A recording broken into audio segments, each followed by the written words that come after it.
huko. Pale Beatrice alikuwa amekaa. Hapo hivyo. Ikalia kiti yake. Na hiyo ministry inahitaji maombi. Ina wachawi wengi sana. If you are not a prayerful, hata kanisa utahama, hata kuacha kanisa utawacha. Sisi vizuri tumwambie ukweli. Hii ni ministry ya shetani mwenyewe. Lucifer himself was the one in charge of this department in heaven. So he knows better than you. And he knows how to take you away. That is why you see waimbaji wengi wameinuka but they fall. Because this is hapa ndio Lucifer alikuwa anakaa. Hii ndio kiti yake. Sasa akiona umeinuka anakuulizaga, who are you? Jesus we know. Waruinge tunamjua, wewe ni nani? Bwana Yesu asifiwe sana. So this is a department that I'm going to concentrate much of my 70% in this church. Maybe atakiria tutaongea tu. This is a ministry I'm going to concentrate 70% of my energy na ipeleka pale. Kama vile niliweka energy kubwa kwa kanisa. Kanisa sasa tumesimama, we are okay. But unfortunately, pruning will continue. That's the most unfortunate thing. Mumepata? Exodus 14, thank you. That's why I normally tell you, I don't know until I'm here. Wanga sijui what I'm coming to teach. Hiyo ndio pastor wenu. Bwana Yesu asifiwe sana. Nikifika hapa napatiwa naambiwa, Moses, the message today, move on. Mwambie watu wangu, move on. There is no enemy. The perceived enemy will not touch you. And the leader was crying. Moses was crying. Because wameona watu wanakuja. Everybody was scared. Because the Egyptian kept pursuing them. From the mountains, everything was collapsing. And they were about to die. The Israelites asked Moses, why did you bring us here to die? Bwana Yesu asifiwe sana. Were there no graves in Egypt? Ask your neighbor. Were there no graves in Egypt? That you made us to come and die here. Can somebody give me that Bible? Yes. I want to read. Good. 14 verse 10. Kwa hivyo ulisoma. Na kuangaliaga hivi naona ni kama hukusoma. When the Israelites saw the king and his army marching against them, they were terrified and they cried out to the Lord for help. They said to Moses, weren't there any graves in Egypt that you have to bring us out here in the desert to die? Bwana Yesu asifiwe sana. These people were terrified. They were frustrated. Walikuwa wamefika to the end of the journey. Because everything was not working. Everything was not making sense. In this life, in last year, everything might have not been making any sense to you. You have gone to every church to seek God. You have gone to every places to seek the presence of God. But nothing is working. And everything has collapsed. Your finances has gone. Your marriage has gone. Your health is gone. Everything is not working. God is telling you, move on. Hallelujah. They questioned the veracity of Moses. And they asked Moses, were there no graves in Egypt? Meaning for them, the life had come to an end. Meaning for them, nothing was working. Nothing will work. Nothing will move forward. Because at the point of asking, were there no graves? It means they had lost hope and they knew they are going to die. Some of you are in that position that you have already died. That the disease they told I have, it is a terminal disease. It is something that cannot be reversed. A problem that I'm facing, a challenge I'm facing, is a challenge according to everybody. This thing will not be reversed. That is why they asked Moses, were there no graves? Because they knew already they're going to die. But they're dying in the desert. They're dying in a land that they don't belong. So they had made a conclusion to die, we are going to die, but we could have died in a better position. Tell your neighbor, there is no better position in death. Hallelujah. Death is death. Wherever you are buried, you'll be buried. You'll be swallowed by the soil that will have swallowed you at your home place. For them, they had the comfort. They had comforted themselves and made that sentiment of comfort that we are going to die because this has come to an end. It is not going to be reversed. And they asked Moses, were there no graves in Egypt that you led us here to come and die? Were there no places that we will have been? Maybe you went to Mombasa to do business and the business failed.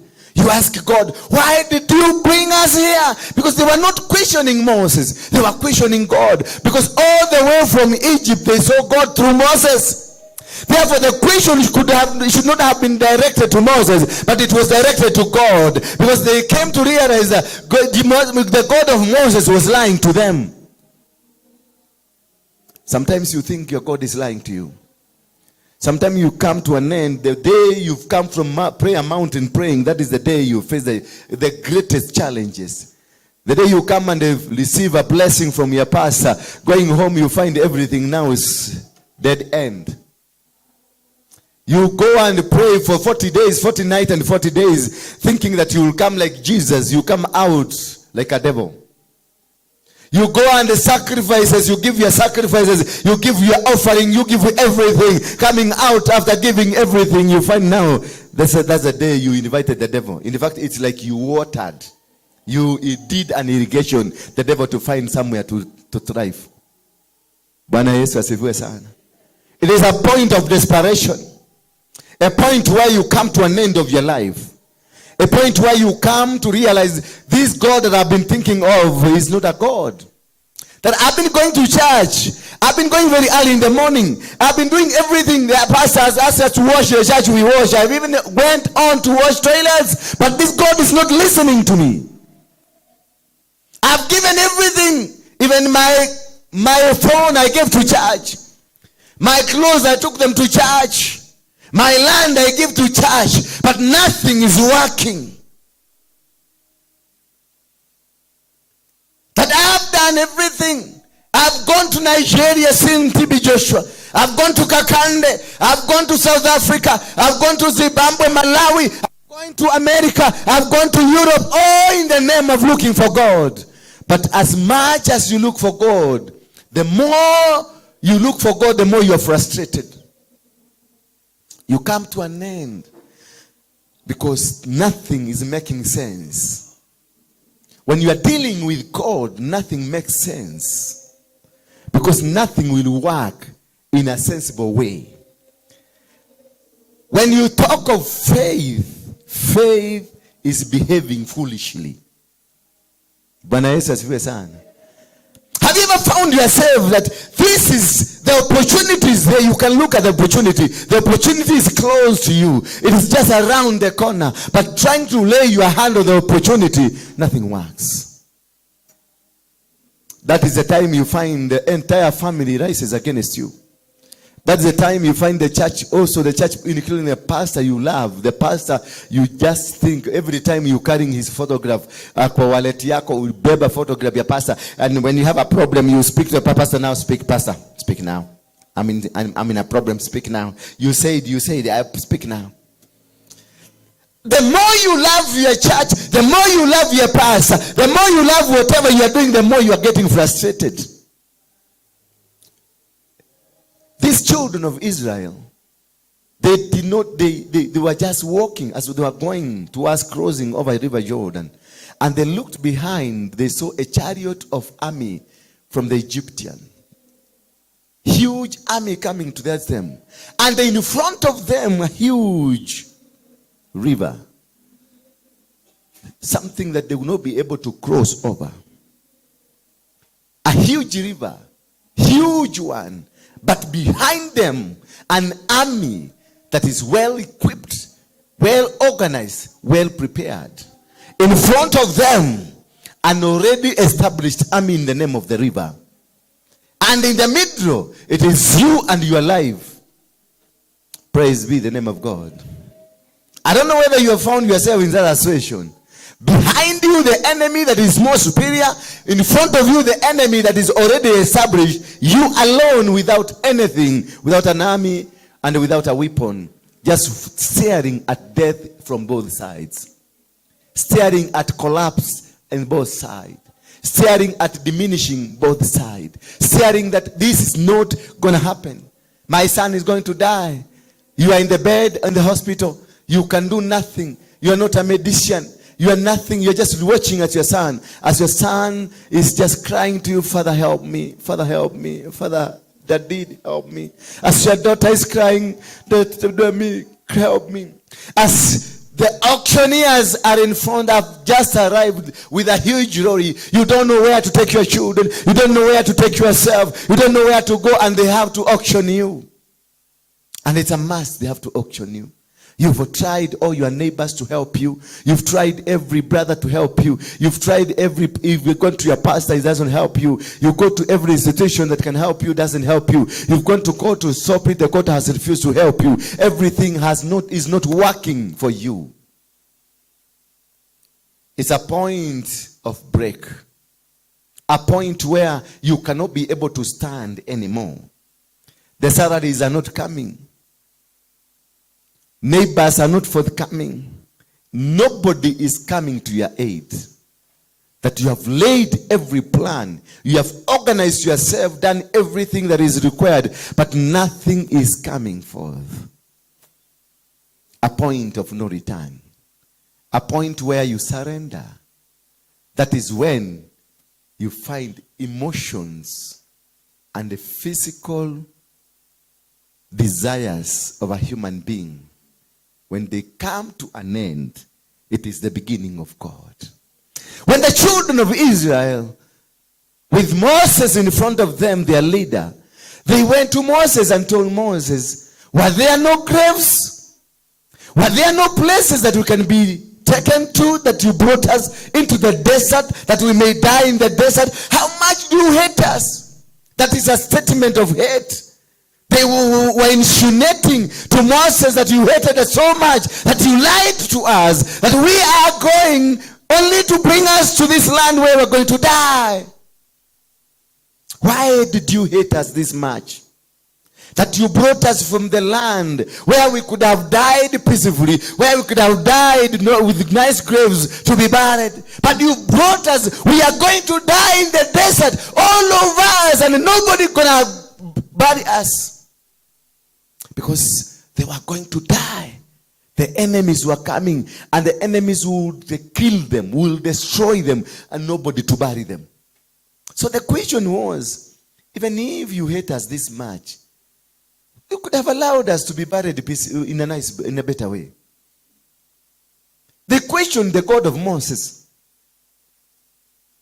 They questioned the God that took them from Egypt, that spoke to them every day, that did miracles, because before they started the journey from Egypt, miracles were done. They believed in the miracles of Moses. But now when the trouble has come, they have stopped believing in the God of Moses. This is a point where Christianity has been tested and has failed. This is where families have been tested and have failed. This is where business have been tested and have failed. This is where communities have been tested and they have failed. Because at a point of beginning, they started with God. They praised this God. They understood this God. They said, indeed, this is a work of God. This is the hand of God. But when the heat reached the point of melting the iron, it was now, God, where are you? Why will you have allowed this man who is a liar? Imagine, to them now Moses became a huge liar.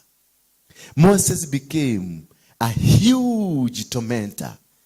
Moses became a man who had every plan to deceive them. But remember, it is the same Moses who spoke to Pharaoh and told Pharaoh in front of everybody, achilia watoto wa Mungu. It is the same Moses who dropped a staff, and this staff turned became a snake, and they swallowed every snake that was in front of them. It is the same Moses. It is the same Moses who commanded catastrophes, who stopped everything. The same Moses who said, this happened and it happened. The same Moses who said, this should go this way and it went that way. The same Moses now has become a devil. The same Moses who never changed his character, who never changed his situation, who never changed his name, who never changed his blood, who continued to be the same Moses by blood and by flesh. Now he has turned out to be the enemy, because the enemy is behind and the enemy is in front. That is a situation where now God is looking at what is your faith? How do you believe? Did you believe me because of miracles, or you believed me because I'm your God? There are people who are coming to church, or coming to see a pastor, or going to see a bishop somewhere, not because you want to establish your God in your life, but because you want to establish a miracle in your life. Nothing beyond that. And that is now where the metal is tested. Because God is not looking for miracle seekers. He is looking for word seekers. People who are interested in his plans. People who are interested in his teaching. People who are interested in his ways. People who are interested to walk the way he will have wanted you to be. Because God says, I've got good plans. Plans not to destroy you, but plans to do what? To establish you. Plans to make you succeed. Plan to make you stand up. Plan to make you win. God did not bring you into this world that you fail. God did not raise you into the position you are in so that you may fail. God hates failure. God hates when you are crying. God will not love to see you die the way you want to die. God sent his own son, Jesus Christ, to die on the cross, so that whosoever that believes in him will receive the salvation. He gave his own son, the son he loved the most, that whosoever believes in my son, then things will work out. But still, despite all these things, we have failed to understand the love of God towards mankind. Because God has never failed and will never fail you. Praise be the name of God. God has never failed and he will never fail you, irrespective, despite the challenges in your life, despite the difficulties of your life, despite every move the devil that has raised against you. I want to tell you today that this is the year God is telling you to move on. Everything you tried 2022 failed. Every move that you tried to do failed.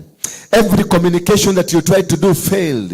You wanted to travel abroad, it failed. You wanted to start a business, it failed. You wanted to start a ministry, it failed. Everything that you initiated did not work, did not make sense to you. But I want to tell you, this is the year that the sense is going to become sense. Hallelujah. This is the year that whatever you tried last year that made no sense to you, you tried everything but did not work. You tried to move forward, not move. You tried to stand, you not stand. You tried to make it move, it not work. But this is the year, whatever you tried last year is going to work. Whatever that you touched did not work, it is going to work. It is only they waited for your faith. Because this is the year of faith working. Faith doing its works. And you cannot succeed in this year. You will not succeed this year without faith. Many things will appear to you in an insensible manner. That whatever you'll be telling people this is going to happen, it will not make sense to anybody. You go and tell your mother, your wife, that God has instructed me that we travel to Kisii. Where Kisii? Oh, God will show us. To do what? God will show us. To go where? God will tell us. Abraham went to the wife. I want you to imagine the situation of Abraham. He went to his wife, to his wife, and told the wife, God has instructed me that we go. What is the possible question the wife asked? What is the possible question? where. Then Abraham tells the wife, God will tell us. So when you have a Kikuyu wife from Nyeri or from Kiabu, Muranga wives are better because they respect their husbands and they will say Todie because they believe. Lakini a Muranga, a Kiabu, a Nyeri wife, they will ask, Idewa karaja, atiwoga toradieko. Eng'ombe nacio turatigera tunaenda nazo wapi? Ati Mungu will provide. Then they will tell you, you look like you are drunkard. And this woman will rush very fast to her pastor and tell the pastor, my husband came yesterday. And the way he's talking, it is like there is something wrong in his brains. There is something that is not working. Because he's telling us, God has told him, let's go. Where? The pastor will ask, where did he tell? No. He said that God knows he's going to provide the solution. He's going to tell him where we are going. And the Kiabu, because they have established wamejega kaplot, najua Kiabu hakuna shamba kubwa, ni tushamba tudogo, kwota neka na kwota iko na busi, iko na ng'ombe, iko na kuku, na iko na binadamu. You live in the 3-story building, 4-story building, ya ng'ombe chini, ya kuku, ya kitu kingine, afu ya binadamu uko juu. Bwana Yesu asifiwe sana. Na hakuna smell inapada huko, nyumba inakuwa smell mzuri. They know how to plan. And then you tell that woman, we are going to a nowhere. That is a situation that Abraham found himself in. A situation that was so difficult to explain that God has told me we are going. That is where you require a foolish faith.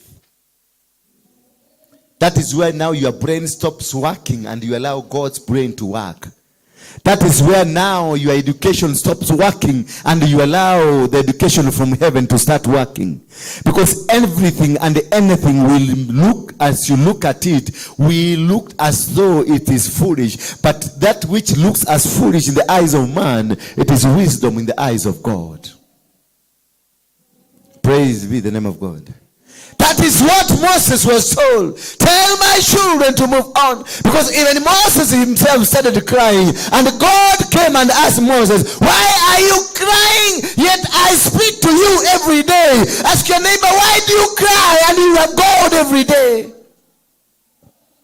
You keep on crying. Ask your neighbor. Ask your neighbor. I'm telling you, ask this neighbor. Why are you crying? Talk to him. Talk to him. Why are you crying? Talk to her. Talk to him. Why are you crying? Yet you profess of a mighty God. Yet you profess of a wonderful God, a God that changes, a God that transforms, a God that improves, a God that lives, a God that is powerful, a God that heals. Yet now, because of this small situation that has come in front of you, you are crying. Moses was asked by God, why are you crying? Ask yourself, why are you crying? Because of the lack of food today? Because you come to church and maybe your pastor didn't talk to you? Because today, whatever you are starting did not work, the business you started did not work? Or is it because your children, all of them, have turned to drugs, and then now you ask yourself, where is my God? Gideon was asking this angel of God, you are talking of a God that was with Abraham, a God that brought us from Egypt, a God that was with Moses, a God that was with Isaac and Jacob. Where did this God go? Gideon asked the angel of the Lord. He could not even comprehend that this is the angel he's speaking to. And by speaking to the angel, that only tells you we are with God. Because where would have he come from? Where would have this angel come from? The angel came from heaven. The angel came from God. And he was questioning this angel. Where is this God? Where? The God we are told, the God who did miracles, the God who commanded, the God who did wonderful things. Where is this God? Because the situation was terrible. The situation was not making sense. That the people you easily destroyed, The people that you easily triumphed over, the people that you commanded, the people you not even fight, they had you, they ran away. The same people that ran away from you are the people now sitting on you. The Midianites and the Amalekites were people to the children of Israel, were just nobodies. Were just nobodies. They will not make any sense to them that a Midianite can come and stop, can come and rise against these people, can come and make these people terrible, live in a terrible frustrations. These Midianites, as they tried, as the children of Israel, as they did their cultivation, they did everything. They worked the day, and the Amalekites and the Midianites will come and take every effort, take it away. The people feared when the people, the entire world will hear the children of Israel coming, they will be shaking. So at some point, people used to respect you. At some point, people used to hear you as a powerful person, a person they rely with the information. Now, the same people who relied on you are the one now tormenting you until you reach a point of asking God, where is this God? Gideon asked the angel of the Lord, where is this God you're talking about? Where is this man? Where is this God you're talking about? Where did he go?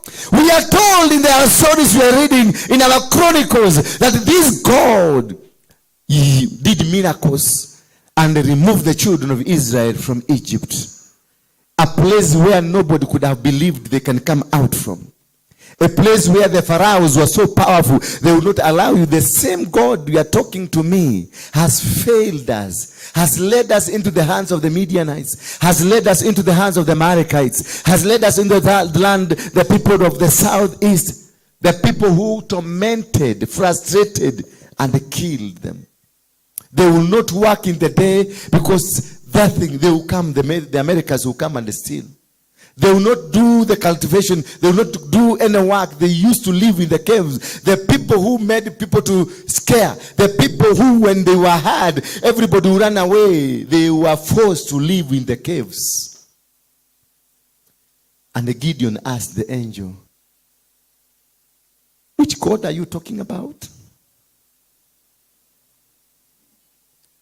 Which God? Is it the same God that you are talking about? The God you are is it the same God? The God that was with Moses? Because this is not making sense. It is not working. If you are talking of that God of Moses, this is not the God of Moses. Indeed, Gideon was right. Sometimes the Spirit will tell you the true story of what is happening around you. Because the true story is that the God that Gideon thought was God was not God. And that is why he will ask, where is this God? If this God is the God we are talking about, then this is not the right God. Meaning, for him, he had a spirit that dictated. He had a spirit that kept nagging itself that this could not be the God. Because children of Israel have never been defeated by anybody. But now we are living in caves. Can you ask yourself, what kind of a God are you worshiping? Because Gideon, at some point, to some level, he was right asking the question. He asked this angel, where is our God? Because at the look of things, when he looked at everything, he saw there is no God here. Bwana Yesu asifiwe sana. There is no God. That is why he had the guts of asking the angel, this God we are told about, it is not the God that was with Abraham. This God you are told about is not the God that was with Moses. This God we are told about is not the God that was with Jacob. This is not God that was with our forefathers. Because the God that was with our forefathers conquered every mountain. It is the God, that God is the God that brought us here. And where did he go? But literally did he know? Because had he known to read verse number 1 of chapter number 6 of Judges, he could not have asked the question. Because the Bible says, and the children of God, the children of Israel, did that which was evil in the sight of God. And God himself handed them into the hands of the Midianites. So the Midianites were not there by mistake. They were there because they were in job. God instructed them. When you find that somebody is preaching and you are sleeping, the Midianites have invaded you because they are telling you, sleep, sleep. Praise be the name of God. Had they known that the Midianites, Gideon had he known that the Midianites were not enemies of God, but they were there as a secret army of the Lord.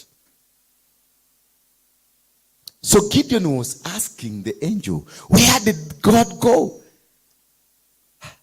How I wish he could have read Judges 6 verse number 1. He would have known where is God. He would have known the Midians, God is still working with them. He would have known that still God is doing his job, but now with a different community. Is your God working in a different community? Is your God working in a different situation? Is that situation that you are facing now? Could God be in that situation? Could God be in that disease? Praise be the name of God. Would God be in that lack of job? You umezunguka kutafuta kazi, nothing is working. Kuna uwezekano huyo Mungu ni Mungu ako katika ukosefu hiyo kazi. Could he be inside there?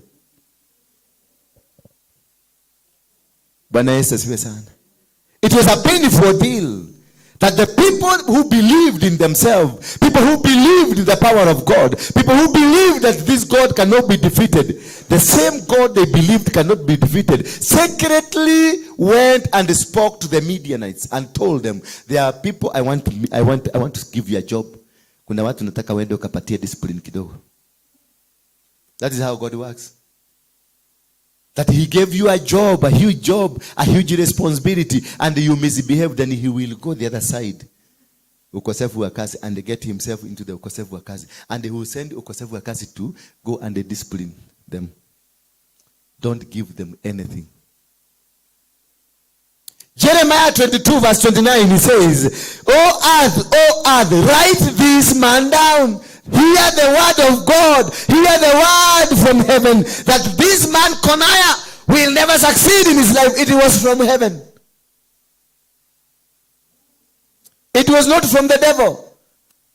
O earth. The earth was told by Jeremiah, the son of the servant of God. O earth, O earth, O earth, write this man down. A man who will never succeed. Jeremiah 22 verse 29. It is God who said, Coniah will never succeed. Coniah will never have anything. He will never get children. He will never move forward. And it happened so. So God moved into the soil and sat there, waited for Coniah to come. And when Coniah came to seek anything from the soil moved backward and told Coniah, I'm told I can't give you anything. I can't give you. Why? Because I've been told I can't give you. Will you be facing a problem, not because the devil is working on you, but God is dealing with you? Could it be that disease you're facing? Could it be from God? Could that failure to do any job, any business, could be the failures in whatever you are doing, could it have been a God's manifestation in your life? Because we always look at the devil. We always see the hand of the devil in everything that we do. We always see the hand of the Satan in whatever we are doing. But do we ever take time to see whether there is a hand of God? Gideon were working the night. And they had nothing to do. And everything was working against them. It is despite that they were children from God.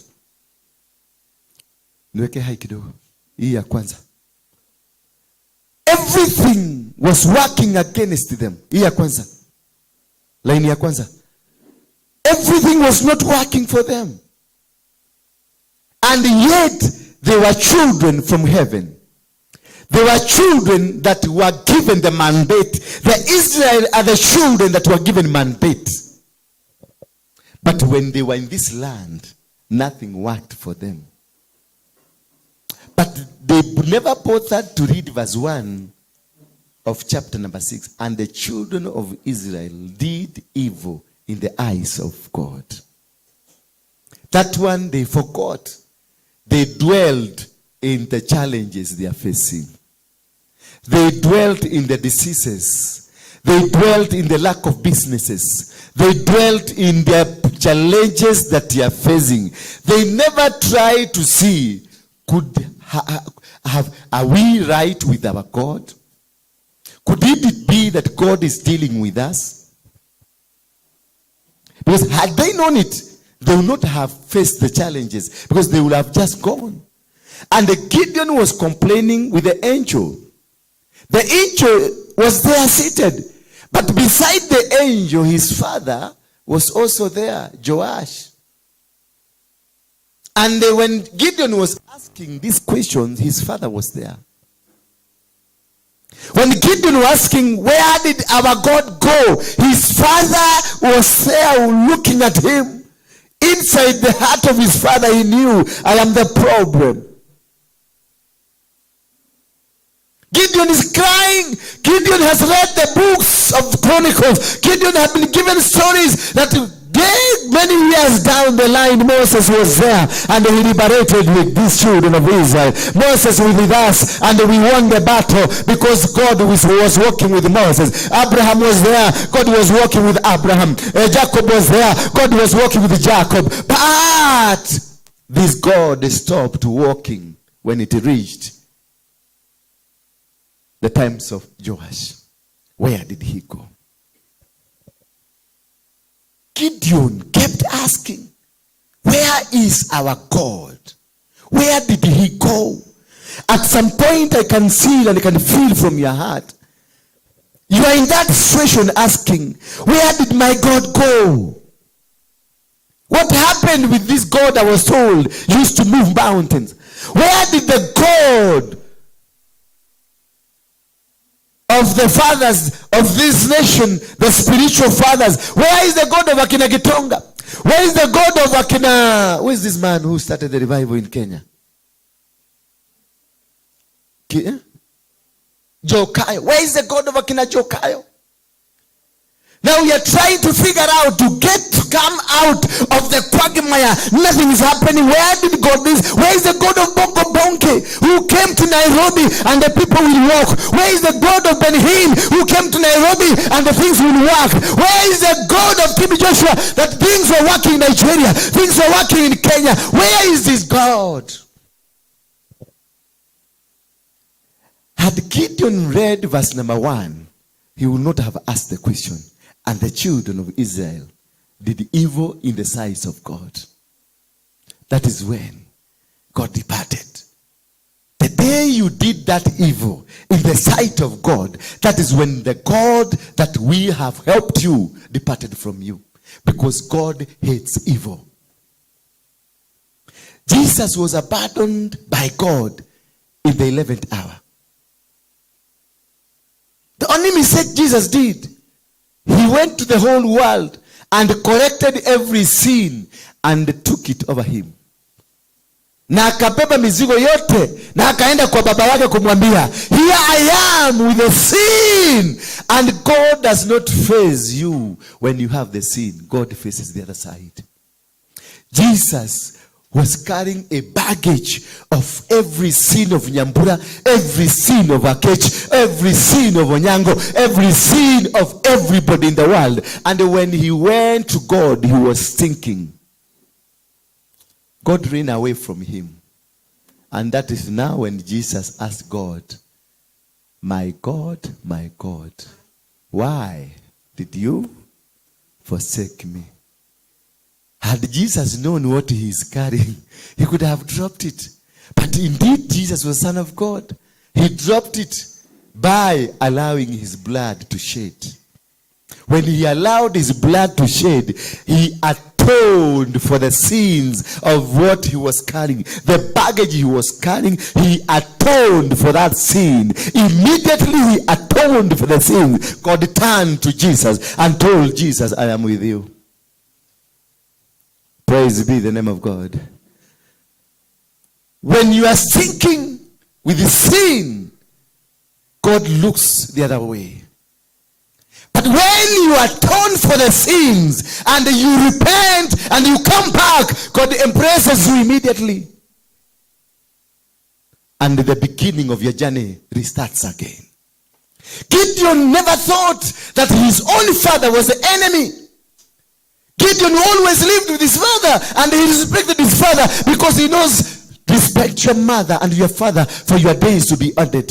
And that is what he worked alongside with that. He worked with it and they believed in it and they lived with that, knowing that only a blessing can come from my father and my mother. But he never realized also your father can lead you to destruction. And Josiah was there listening carefully. Inside him he knew that I am the source of the problem. Inside him you knew I am the one who introduced a foreign god, a god that I had been forbidden from.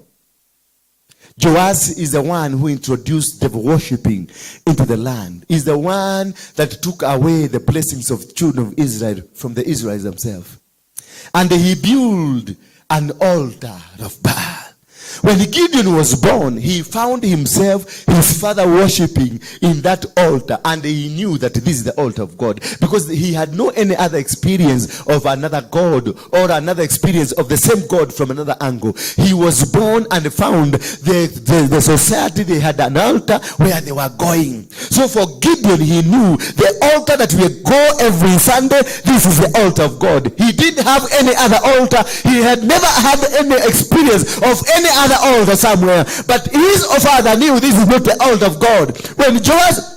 When Gideon was asking the question, when the angel came and Gideon was asking the question, his father was listening, and he knew that this son of mine is coming to his senses. Will you be coming back to their senses? Because Gideon kept asking questions that rattled his father from his heart. But his father will not tell anybody that what you are worshiping is not God. Will you be facing a challenge from your own parents? Or will your children be suffering because of you? Because all these children of Israel were suffering not because they committed a crime, they committed a sin. But his father, Joash, and the elders, they're the one who knew only the secret, that the God they are worshiping is not a true God. And that is why the true God, having understood he has been forsaken by Akina Joash, he sent his private army to go and deal with these people who are high-headed. Could you be facing the problem you are facing because of your father? Would you be facing the problem you are facing because your mother, your father went to worship the idols, or they have agedito in the house, or they have gone to a muganga and they have agedito in the house, but they stopped it and went to church PCA? For them, they are PCH goers, they are Anglican goers, they are independent church goers. But they have an altar they planted in your land because Amuganga told them, take this gedito and dig somewhere in the middle of your shamba, or in the middle of your house, go plant it there. And when they got saved, they never reminded themselves there is a gedito in the house. Praise be the name of God. Could it, that is why you are suffering? Could it, that is why you are facing the challenges? Could it, that's the reason you are not preaching? Because your father had a different idea from what you had. Could it the reason you are not able to work, you are not able to succeed, you don't have a marriage? Because your father, your mother, they had a different approach of things. They were brought there by God, but they abandoned God and instead pulled another God. And now they kept telling their children, this is the true God. Until the time that God decided to liberate his people, like now, the revival has come. Not because we wanted the revival, not because our fathers wanted the revival, not because anybody of us wanted the revival, but because God has decided to liberate his own children. How many of you are ready to be liberated? How many of you are ready to be liberated? Thank you. And when the angel came and spoke to Gideon, the angel told Gideon that you, Gideon, you are going to save your children as a man. Remember, Gideon had prepared 32,000 men to fight the Midianites, the Amalekites, and the people from the south. But God is in his own plan. God in his own arrangement. He knew this would not work. Because Gideon is plotting, and raising an army against my own army. That was the mind of God. That is why we pray and pray and pray and pray, nothing's working. Because what you are trying to pray against is coming from God, and you are asking the same God to kill himself. The Midians were from God. So there is nothing that could have brought them out or removed from them. It was the hand of God. Praise be the name of God. The Midianites, the Amalekites, the people from south, they were sent there by God.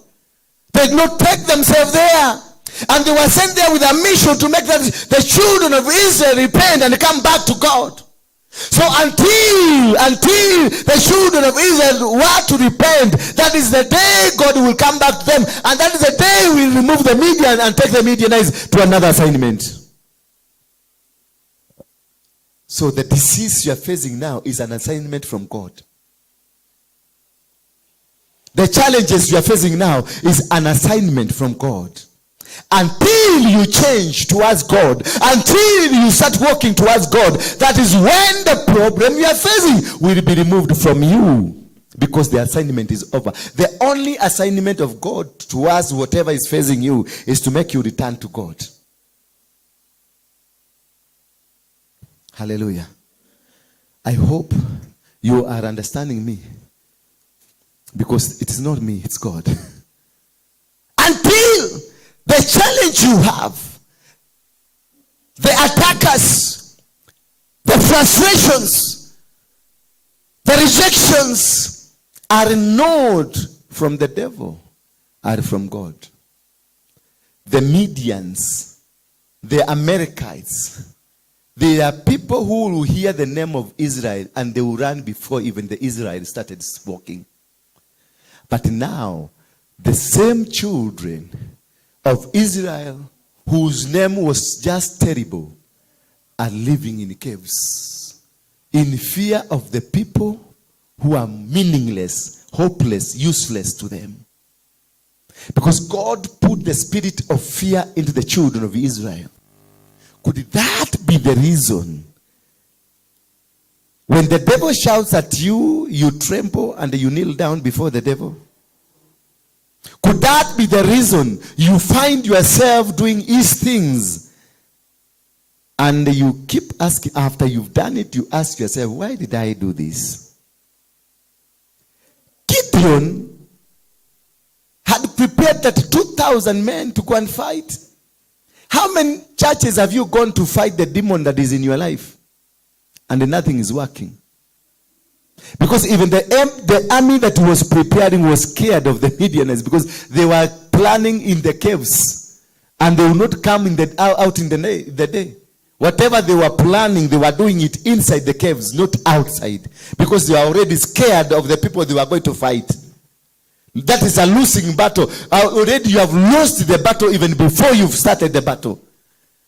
You have gone to the doctor and they have told you that the disease you have, you are going to die within 10 days or 1 month or 6 months. So even before you come to pastor, you tell them, oh pastor, pray for me. Why? I'm dying tomorrow. Already you have a confession that you are dying. Why? Because inside you sold your soul. Inside you sold that which could have made you to stand. And Gideon, despite moving forward, raising an army of 32,000 men, when the angel appeared to him, he told him this battle is going to be won by you. Because the angel knew, God knew, the problem is not what you are going to fight because you are not going to win. The problem is your own father, and you can only win against your father. Hallelujah. Are we together? Are we together, my brother? The problem is not what you are planning against. The problem is your own father. The enemy is not the Amalekites. The enemy is not the Medians. The enemy is not the people from the south or east. The enemy is your father. And your father is listening to every move you are planning. And your father knows, indeed, we are suffering, not because we deserve to suffer, but because me as your father Joaz, I created an altar that does not belong to God. And that's why we're being punished. And Gideon, when he realized that he's speaking to the angel, and that is where now the beginning of your realization, the beginning of realization that indeed I'm speaking to God. When he realized this is the angel that I'm speaking to, he told the angel, do not go. Sit here, I'm coming. And he rushed to his home, picked a goat and slaughtered it. And he made unleavened bread. Very fast he brought it back to the angel, because he realized, oh, this is not what I have been thinking. This is the angel. He ran to his home. When you realize that there is need for you to rush to your home, get a sacrifice, come back at the altar, so that you can open the door of communication with your God. He picked a goat and brought it. And when he brought it, the angel told him, put it on the stone. And he laid the sacrifice on the stone. And the angel pointed it with the staff. And the fire came up. The entire meat was consumed. The angel disappeared. There are people that will come into your life just to ignite that kind of information. That is all what you need. That information. That this is not what you are thinking. This battle you are in is not what you are thinking. The battle you are in is not from outside. It is from inside. You are facing challenges not from outside, but from inside. And the people that brought the challenge to you are the same people you are discussing with about the challenge and about to remove it. Hello? Because Joas was still there every day with his son. And his son was complaining. And Joas will hear the son complaining. And he will say into his heart, wachana na kamjiga. Until the angel came, and Joas, Gideon realized this is the angel of God, and rushed home, akachukua sadaka, akaleta kawekelea kwa jiwe, ikateketezwa na huyu malaika. Kutoka hapo, the angel disappeared, God entered. When you raise a sacrifice, the angel will disappear, God will enter. When you raise a sacrifice here, I'm just a vessel giving you the information. Once you raise a sacrifice, I am removed from the scene. God takes control over you. And the communication between Gideon and God was reignited. Through Gideon, God spoke to the children of Israel. Through Gideon, God commanded a blessing to the children of Israel. And God appeared to Gideon. After the angel disappeared, God appeared to Gideon. And Gideon was told by God, you are going to win this battle as a man. And he told God, how now? I am the least in our family. And our clan is least amongst the clans. How can I do? In his mind, he had the picture of the Midianites. He had the picture of the Amalekites. He had the picture of the people from the south. He had the picture of the people from the east. He had the picture of a huge army that nobody can be able to stop. And he had the picture of a small man, a least man in their family, a least man in their clan, a hopeless, a useless man. In him, he was just hopeless, useless, somebody who cannot make anything move.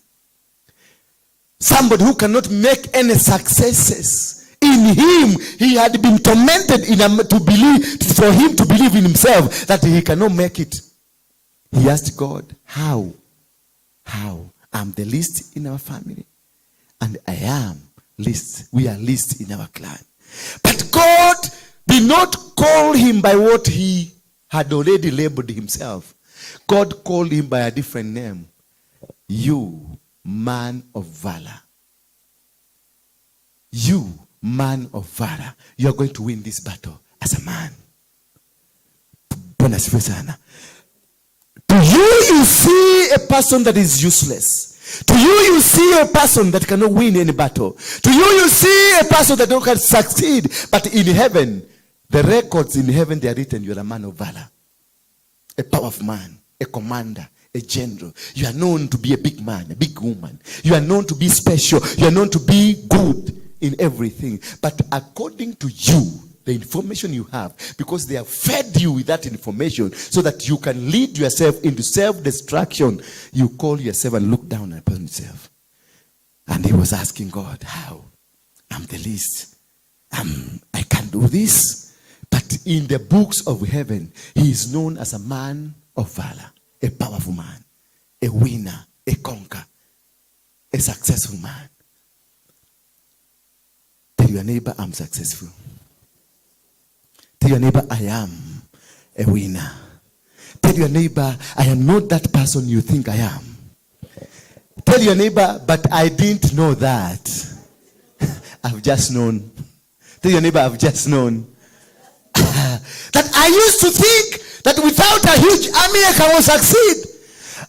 Gideon was told this battle will be won by you alone, not by the army you have prepared, not by the army that you have. It is you alone that is going to win this battle.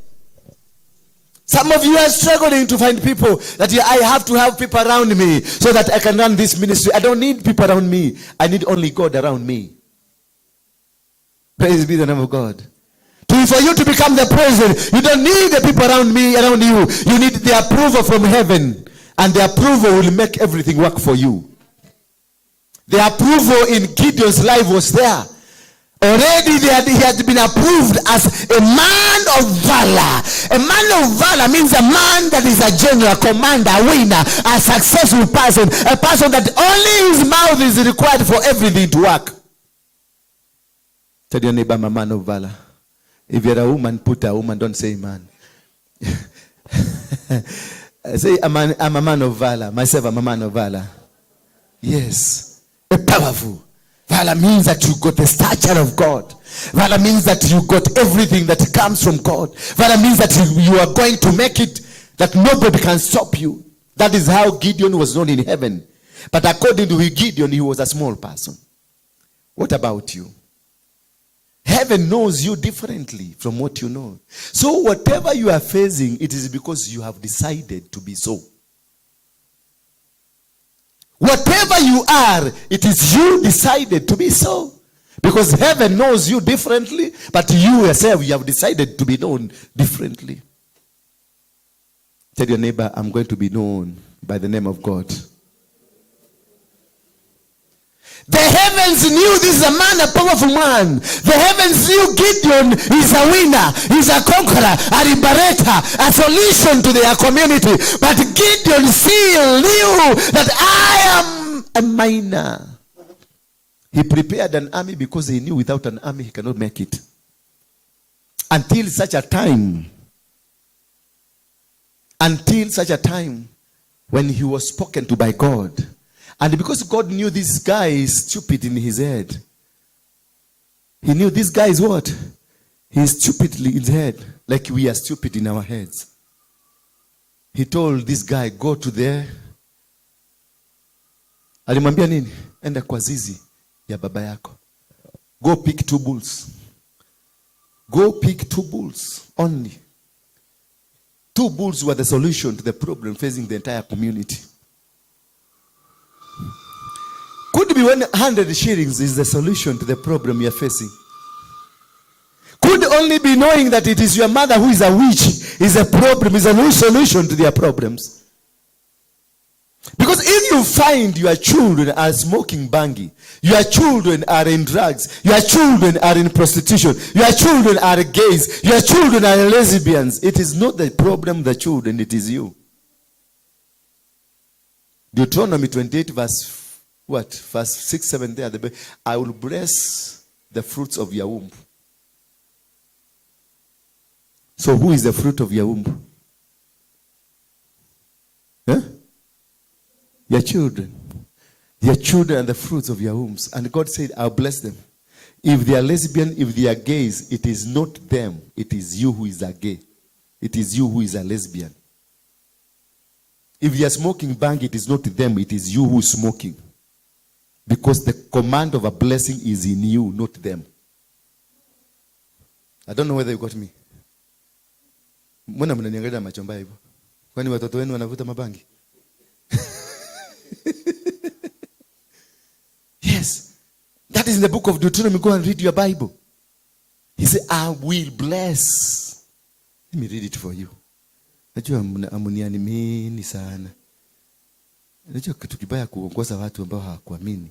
Unaambia kwa sababu wamezoea vitu zingine. Pokea muujiza. Pokea muujiza. How can you pokea muujiza and you don't believe in yourself? Deuteronomy inakuwa wapi? Ndio hii.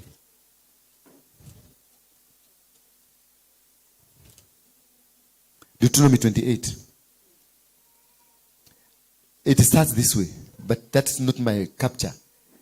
Deuteronomy 28 says, if you obey the Lord your God and faithfully keep all his commands that I am giving you today, he will make you greater than any other nation on earth.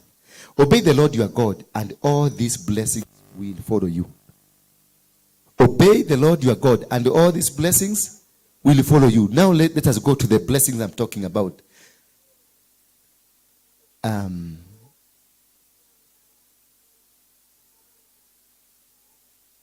The Lord, verse number 11, the Lord will give you many children, many cattle, and abundant crops in the land that he promised your ancestors to give you. He will send rain in seasons from his rich storehouse in the sky and bless all your work. So if your children are in drugs, if your children are gays, if your children are lesbians, it is not them, it is you.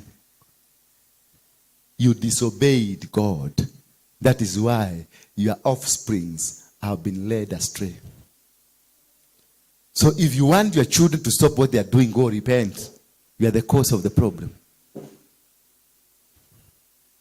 I know this gospel is not very good to you. But you mzoea tu munizoea kwa sababu I'm testing my microphone.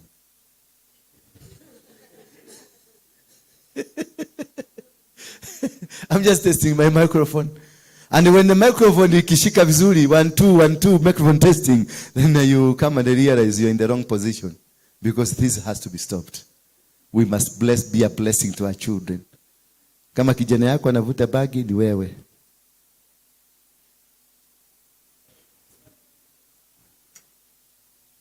Ama nimesoma kitabu yangu. If you obey, verse 2 of 28, obey the Lord your God and all these blessings will follow you. Bwana asifiwe sana. Go and activate your mind and see where you made mistake. And that is the problem. Go and activate it. Ask yourself, what happened to myself? Where did I go wrong? Because you find a parent, a mother and a father who protected you, gave you guidance, taught you, took to school. That's why you are responsible. That is why you are able to give birth to children. That is why you are able to do something, and you respected your grandfather. You respect until today. The father is dead, but you still respect him. But today's children, they even ask, when is my father dying? They are praying for your death. The truth today is truth. And before you are buried, they will have subdivided the piece of land and sold it. And they will be speaking from the bars out of the money of your land. Hallelujah. When now Gideon was spoken to by God, he was told by God, go take 2 bulls from your father. Take 11 people with you. Go in the night. Destroy the altar of Baal. Bring it down. Burn their Asherahs. Then slaughter 1 bull. Burn it there completely. Then build an altar in an orderly manner. Not just an altar. In an orderly manner. Once you destroy the altars of your father, you raise an altar of God in an orderly manner. Not just doing it. You have to be orderly. According to the plan and according to God. Bwana asifiwe sana. And immediately they destroyed. For God to confirm to Gideon, this was the problem that was haunting you. What did happen? Once they destroyed, the elders that used to work with Joash, they came and told Joash, we know this is the work of your son. How did they know that is the work of the son? Was he the only one with the son? Was Gideon the only son in that village? There were many others. He had 32,000 men. He had many people around him. And the elders who walked with the father, they came straight to the father and told the father, it is your son. So they are monitoring spirit that will keep monitoring you. Praise be the name of God. These the pillars that have sustained the altar, they will complain. And for you to know that you've touched the altar that was tormenting you, they will rise up against you. They will come against you. They will try to do things against you. Praise be the name of God. Hallelujah. And the elders asked the father of Joash, bring us your son so that we may kill him for what he has done. It's an abomination. So don't think the battle you are entering now is just an easy battle. It is a battle that will have retaliations. It is a battle that will want to stop you because you are, whatever you have done is wrong, depending on the establishment. Removing yourself from the hands of your tormentors, and your tormentor is your mother and is your father. Removing your hand from your father and your mother who laid an altar that has kept destroying you. Removing yourself from him, it is really, really difficult. Really difficult. Tell your neighbor it's difficult. Very difficult. But Gideon's father, Joash, when he was confronted by these men, he told them, if this altar is from God, it will fight for itself. Because he himself knew this is not an altar of God. He told them that if this is from God, it will fight for itself, it will defend itself, and it will do the job you want to do. Because he knew whoever touched this thing is from God. Hallelujah. Whoever was able to destroy these after many years of a lie, if somebody has come, has destroyed this altar, is from God. Meaning, Gideon was a man of valor. Only he didn't know. He was preparing 32,000 people, and he only required himself and some few assistants to help him. And that is what we're fighting against. Thinking it is something that is so powerful. Literally, did you know it is not? But it is so powerful in your mind because you don't know what it is. Had Gideon known ni baba yake, angeata ichoma kitambo sana. Because the stress was too much.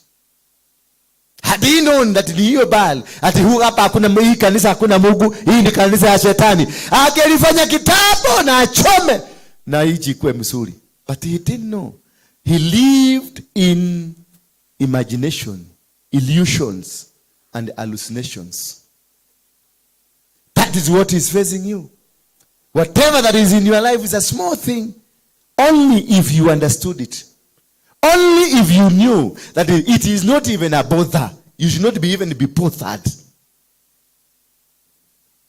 But you've run from one corner to another corner. You've gone to Uganda to seek a candidate. It didn't work. You've come to Ezekiel. It is not working. You've gone to Nigeria. It is not working. You are preparing to go to Zimbabwe. It will not work. You are going to South Africa. It will not work. Even if you come here, it will not work. Until you realize what it is. And maybe after realizing, you'll just be in the house. Watch a video like this one. A message like this one. And you'll be set free. And you'll be asking yourself, to Kakande you spend 1 million. To Ezekiel you spend 300,000. To anybody you went. So it was so small. Gideon used to think himself as a useless person. Gideon looked at himself and saw, I can't make it. But in heaven, the book in heaven knows Gideon as a man of valor. The book of heaven knows that you are rich. The book of heaven knows that you are a conqueror, you are a winner. But here you are a beggar. Nikipata tuka 500 tu itanisaidia, familia yangu itashiba. And in heaven, they know your bank account has got 2 billion. But you've been made to be contented with 500 or 200 shillings. That you cannot explode your mind.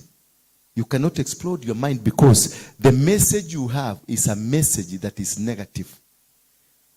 The message they decided to put in your head is a negative message to make sure you don't move.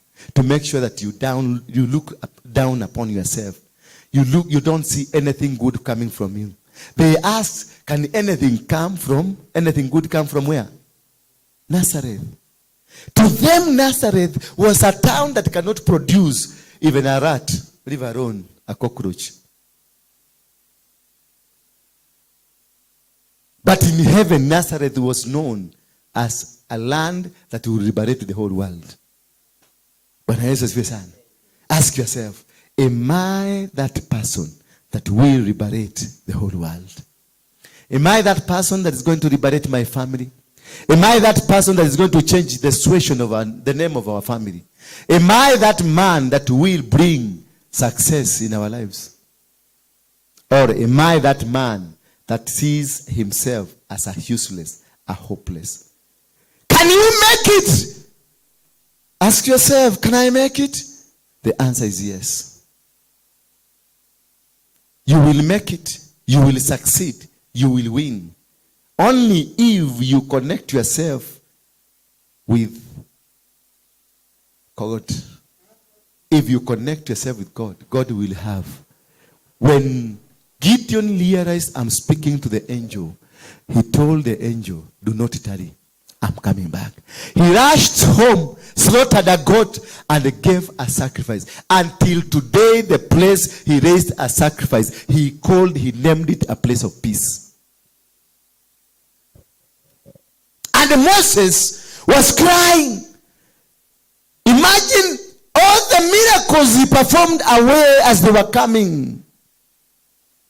And they were coming with the miracles wherever they went. And just a rod in the hand, he could drop it and it will turn to snakes. And every snake will be swallowed. And he will do anything that things will work. Manna came from heaven.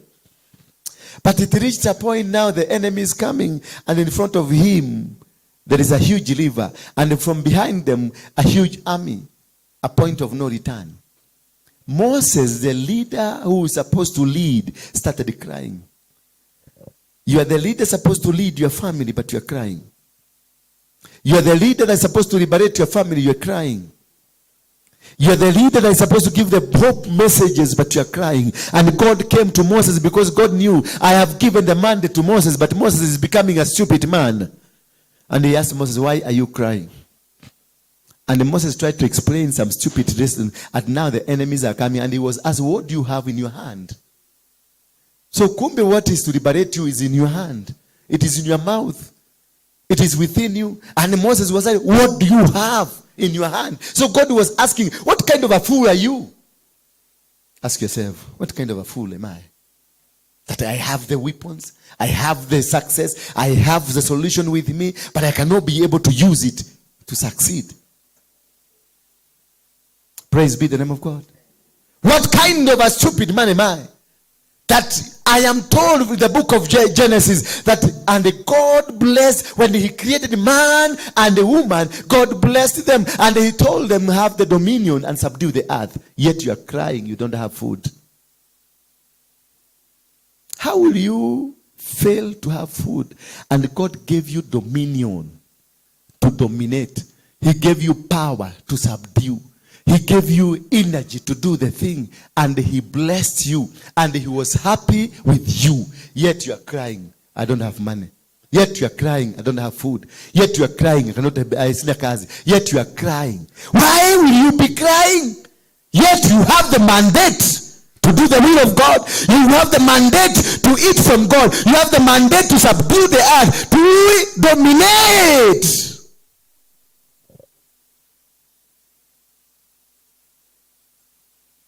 So Moses was asked, what do you have in your hand?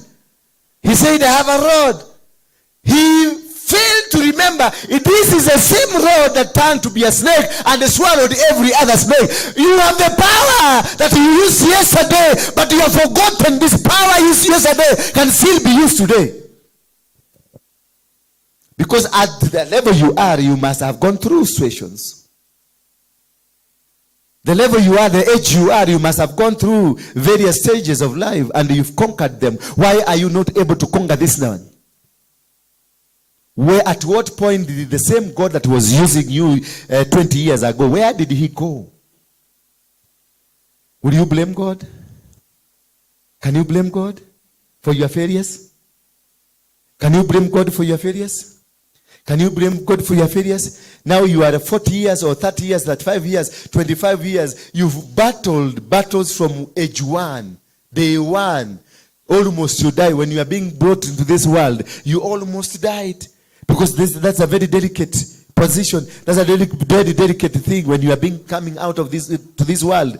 The midwife, if they mess with you, they destroy you. You won that battle. You are living in a stomach where you are not seeing anything. You are not even, you didn't know anything. You survived in a stomach for 9 months. You never died. And again, before even you got into the stomach, your father never use a condom to throw you in the streets.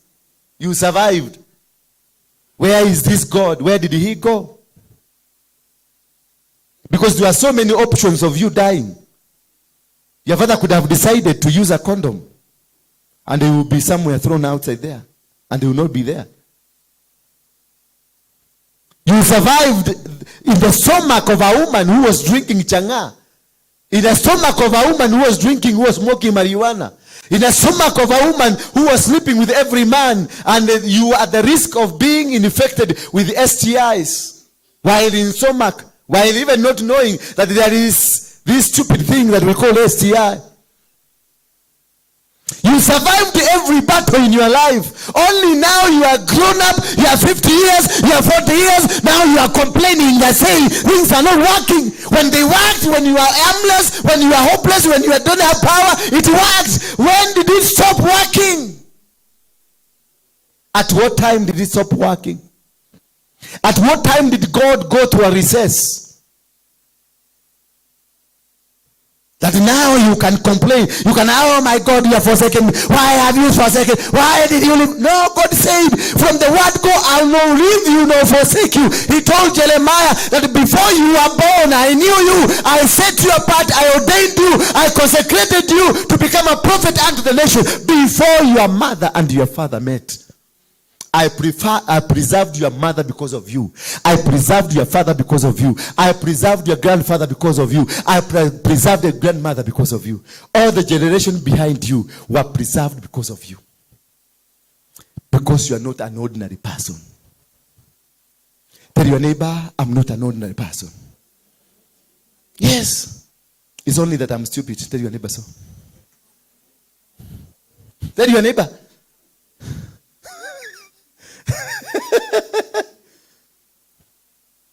I am not.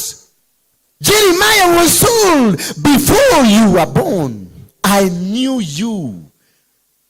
So if you are known before you are known, you are born, why will you be shaken by stupid things? Why will you be shaken because you've heard that the Kanjo are coming to destroy your kiosk? Let them come and do the job because it was known. And you are not only going to be there, but you are going to succeed in other fields. God is elevating to another level.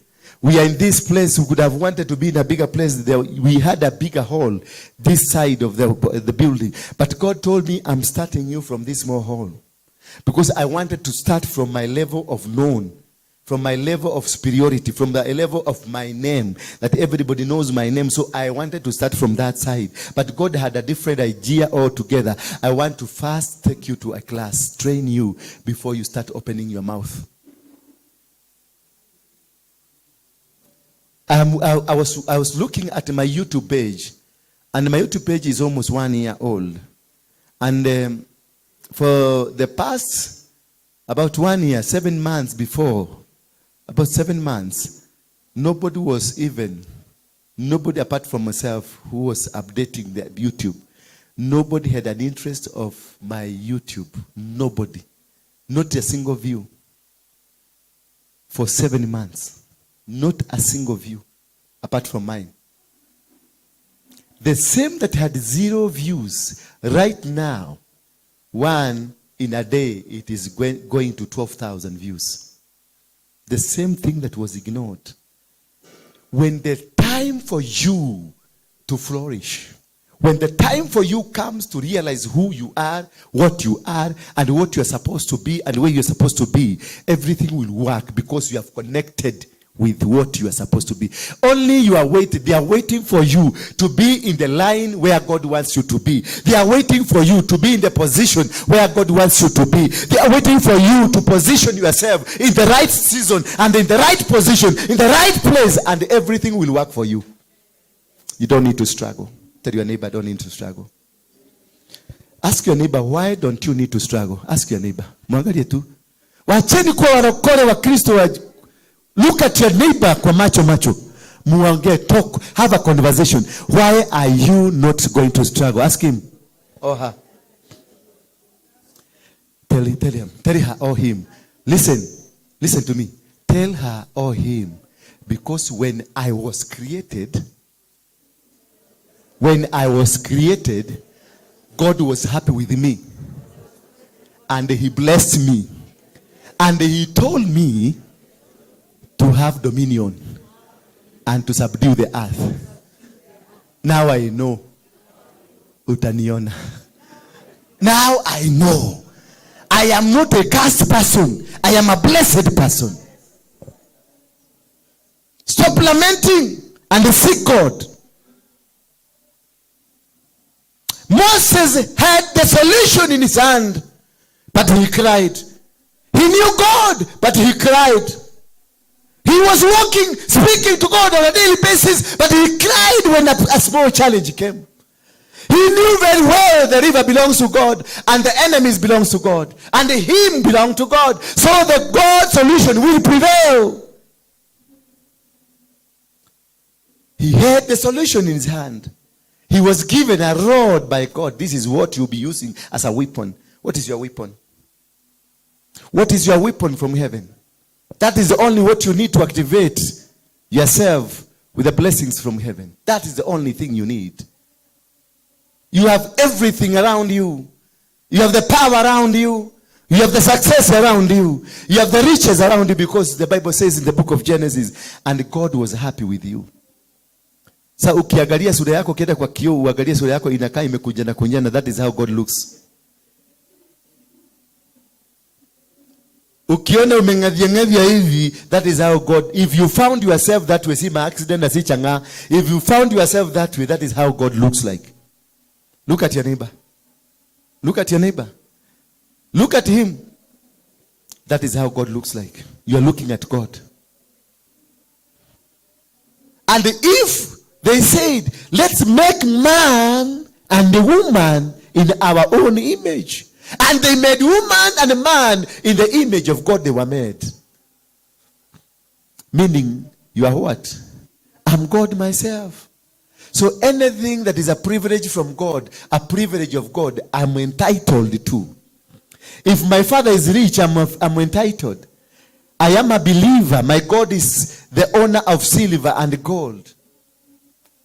If my father is the owner of silver and gold, how did it happen now I'm living like a pupa? Will you ever find Ruto's children wakiokota kwa matangi? They are walking the trappings of power. Children who are Ruto's, as they are guarded, they have officers guarding them from GSU. They have chase cars because they belong to a father who is a president. Now you belong to a father who is the owner of the earth, yet you are crying, you cannot afford food, you cannot afford anything, you are just here, it's empty. Who will you blame? Who do you blame for your miseries?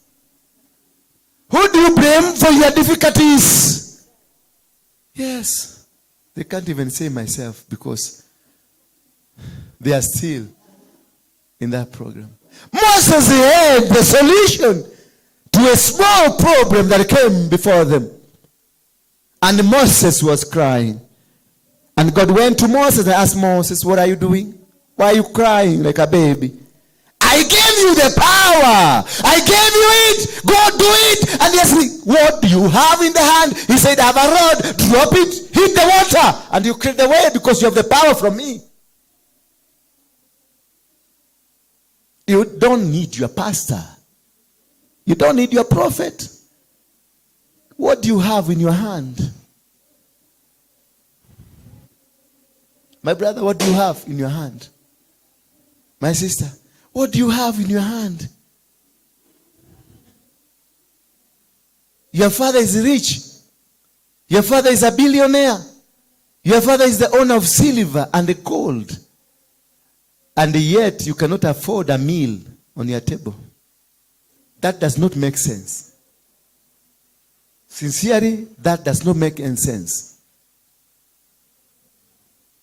Where did your father go? Where did your father go? Or were you chased away with your mother? Mulifukuzwa na mama yako kutoka kwa baba biguni. Alice, mulifukuzwa na mama yako. Where is your father? Did your father die? Where is he?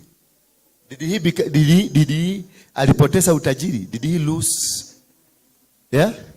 Is he still your father? Yes. Your father is still your father. And he's keeping watch over you. And the blessings of your father are still with you. And your childhood, the relationship between you and your father is intact. It's only you decided to walk out of your father. The day you will discover coming back to your father is waiting for you to bless you.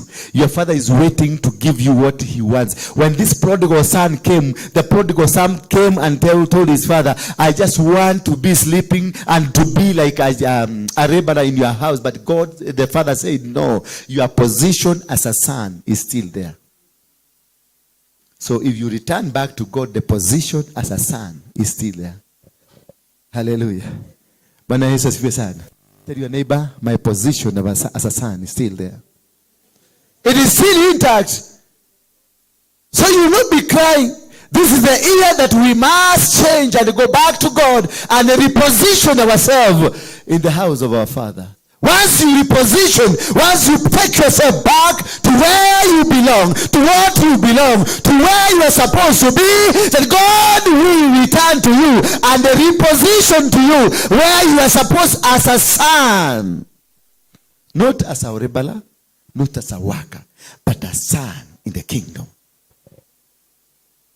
Because everything, nguo zako ziko, nyumba yako iko, pesa zako ziko, where you left them, ile kakiubu ulikuwa naishi kwa biguni ya baba, it is still intact, waiting for you just to come back to your senses.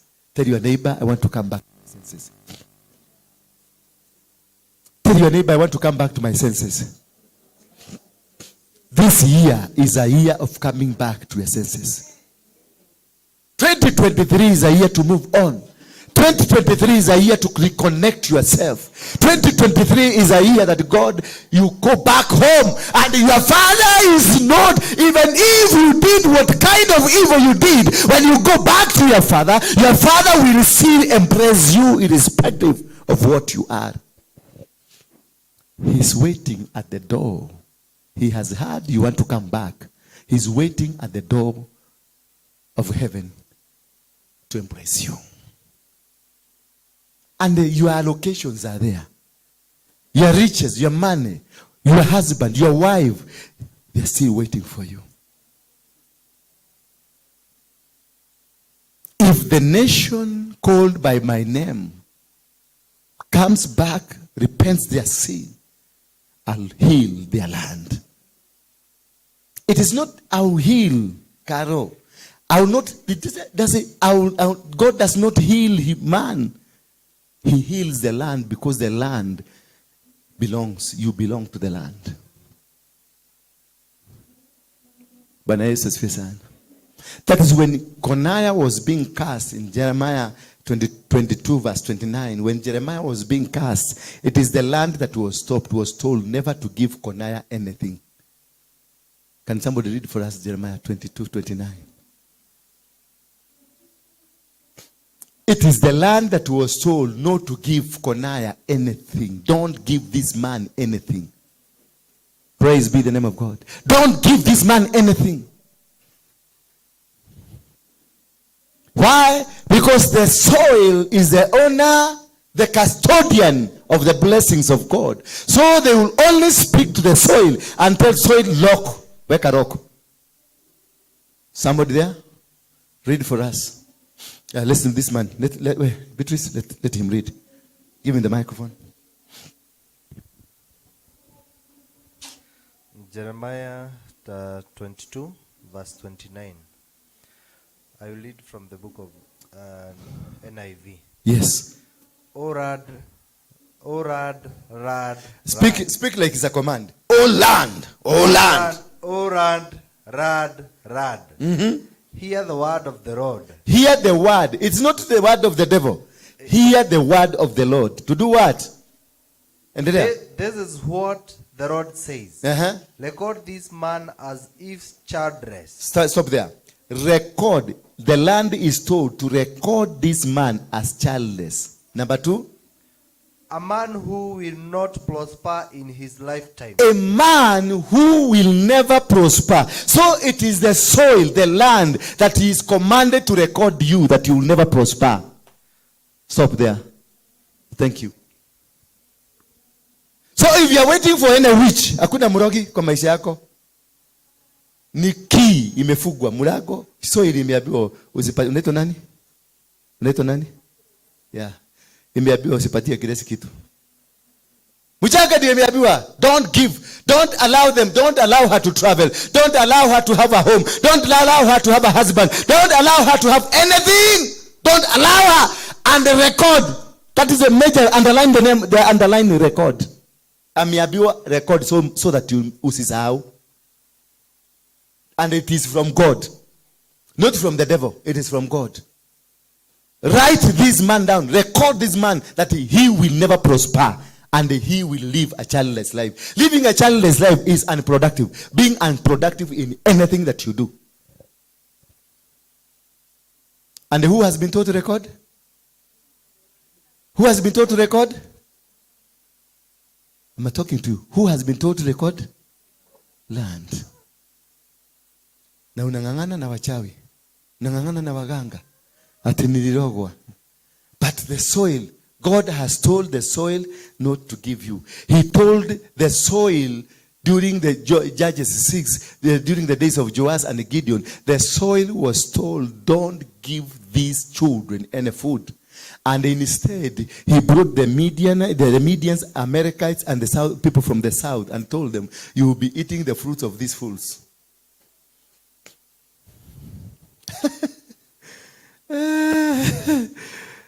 Jamani niangalia na macho ingine. Kwani nani amekutuma? I'm sent from God to tell you the truth. I will not sugarcoat anything. to please you. I just want to tell you, wewe ndio mmekosana na Mungu. Na Mungu ameachilia. Whatever that you are facing now, it is not the devil, it is God. The disease you have now, it's not from the devil, it is from God. Until you repent, come back to God, you only require yourself to destroy the altar. Lete yako katoto. Kani katoto ka hapa. Kalizaliwa hapa. Si ndio? Lete katoto ka pastor. Ukitu akikuuliza, unasema ni katoto ka pastor wetu. Kabarikiwa. Sijai kashika. Nitakuja. Huyo ni mtoto wa hii madhabahu. Lazima nimubariki. Ndio mchanga imukubali. Bwana Yesu asifiwe sana. Na ndio naambiaga hata ukisikia kingine kamezaliwa mahali, sema nika pastor wetu. Yeah, because I am the one here speaking the blessings. Bwana Yesu asifiwe sana. I'm the father of the house and I've been called to come and speak the word of God the way it is. To tell you ni soili yako imekataswa. Hakuna mtu alikuroga. Kijana, acha kuangalia baba yako vibaya. Si kijana na kuangalia tokoro madina hadi alemode.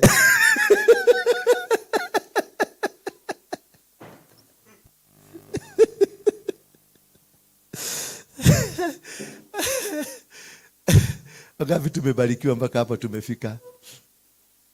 Hallelujah. Put your hands together for Jesus Christ. And Moses akaulizwa, what do you have in the hand? And he said, I have a rod. Remember, this is not a new rod. It is the same that he used when he swallowed. The rod swallowed all the snakes.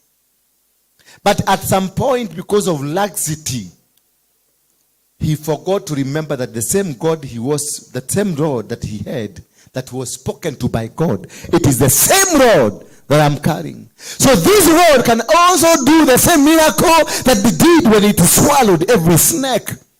He cried, he started crying, and God was so disappointed by Moses because he cried when the people were supposed to lead were crying. Instead of leading people, instead of helping people come out of the quagmire, he cried just as them. And that is why now you've been called by God to lead the people of God. When the problem comes, you start crying because you don't understand yourself.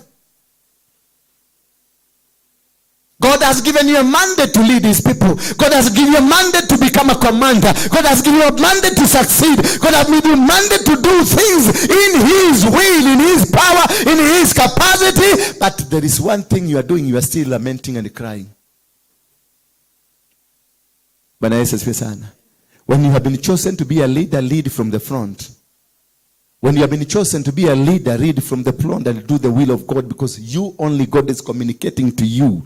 God giving you direction. God will give one man a direction to lead our people, and these other people, God will give favor that they will listen to you. He gave favor to Moses that people listened to him, and he removed them. He gave more favor to Moses that he was able to speak to Pharaoh, and Pharaoh was able to release the people of God. He gave favor to Moses that he will speak to the cockroaches and the rats and everything, and they will listen to him. God gave favor to Moses that he spoke to any animal and the animals will listen to him. God gave favor to Moses. He went to somewhere in the river and found girls who were fetching water, and he was able to fight the enemies who were stopping from the girl, and he got a wife from there because he had favor with Jethro. And as he was walking and he was gracing the cows of Jethro, God led him to the mountain where the favor of God dropped, and he received the power and the mantle. At the mountain he saw the fire because you got favor. Because you got the power of God to do things. Because you are not that small object that you think. Because you are not that small woman that you think. Because you are not that small man that you think. Because you are not that useless man you think. You are the most powerful person on earth. That by the stroke, by just mention, by just speaking it out, it will happen. By just saying it, it happens. It comes to pass. It comes to happen. You don't need to struggle. You need only to reignite with God. And when Moses was crying, God asked him, why are you crying? And it sounded like he wanted to explain. He wanted to explain to God that these people are coming to kill us. But God had given him the mandate, and he knew, I have the mandate. Despite that he wanted to cry, he wanted to show the children of God that I am stupid. Because when you are crying and you have the mandate, you're the one who spoke to God, and you want the being revealed to by God. And he was crying. Is like telling the children of Israel, I am a stupid person. The power is within your mouth. Tell your neighbor, the power is in my mouth. And my hands are carrying the power. When Gideon was told, you will win this battle as a man, and he was never told to raise a weapon or to carry a weapon. He was preparing 32,000 to go and fight, meaning they were planning to raise weapon, to go and look for guns, to go and look for spears and the arrows, to go and fight the enemies. But God had a different idea altogether. It was not about going to fight. It was only about going to position yourself in the position and the time of God, so that God can plan and do everything, because through God everything is done. We don't do anything out of vacuum. It is through God that we succeed.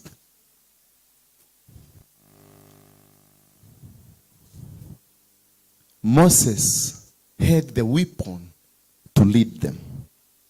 Moses had the weapon to split the water.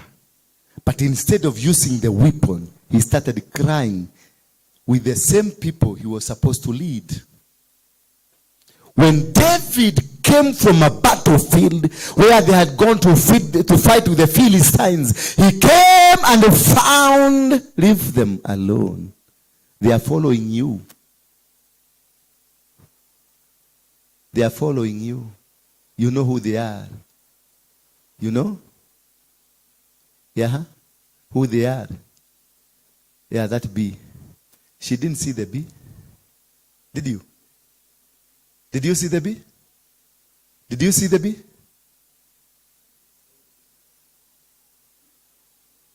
Yeah. Leave them. They are following you. You know where you've come from. They were asking you, where are you going? Where are you leaving us? This now you know that now you are getting out of them. Praise be the name of God. I know what I'm telling you. What can lead you out of what situation you are? You got it. You don't need a miracle. You don't need a supernatural power. You don't need an education from somewhere. You only need to reconnect yourself and understand what you're carrying is a weapon to lead you. And Moses was asked, use what you have in the hand. Praise be the name of God. He was told, use what you have in the hand. And he lifted up and split the water into two.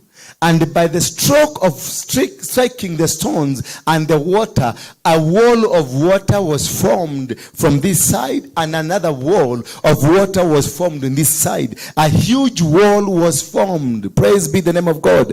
A huge wall was formed of water. I'm telling you, everything that has been a problem to you, everything that has been a challenge to you, is a wall that will protect you to go somewhere.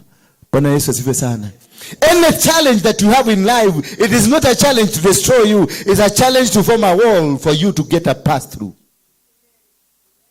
The day you realize this is not a problem, the day you realize this is not a challenge, the day you realize that this is not what is supposed to destroy me, it is something that is supposed to make me succeed. I want to tell you tonight that whatever that is the challenge you have now, it is not a challenge to destroy you, but a challenge to make you succeed. Because there is a testimony that must be written down that once upon a time, I was in this session and now I'm in this session.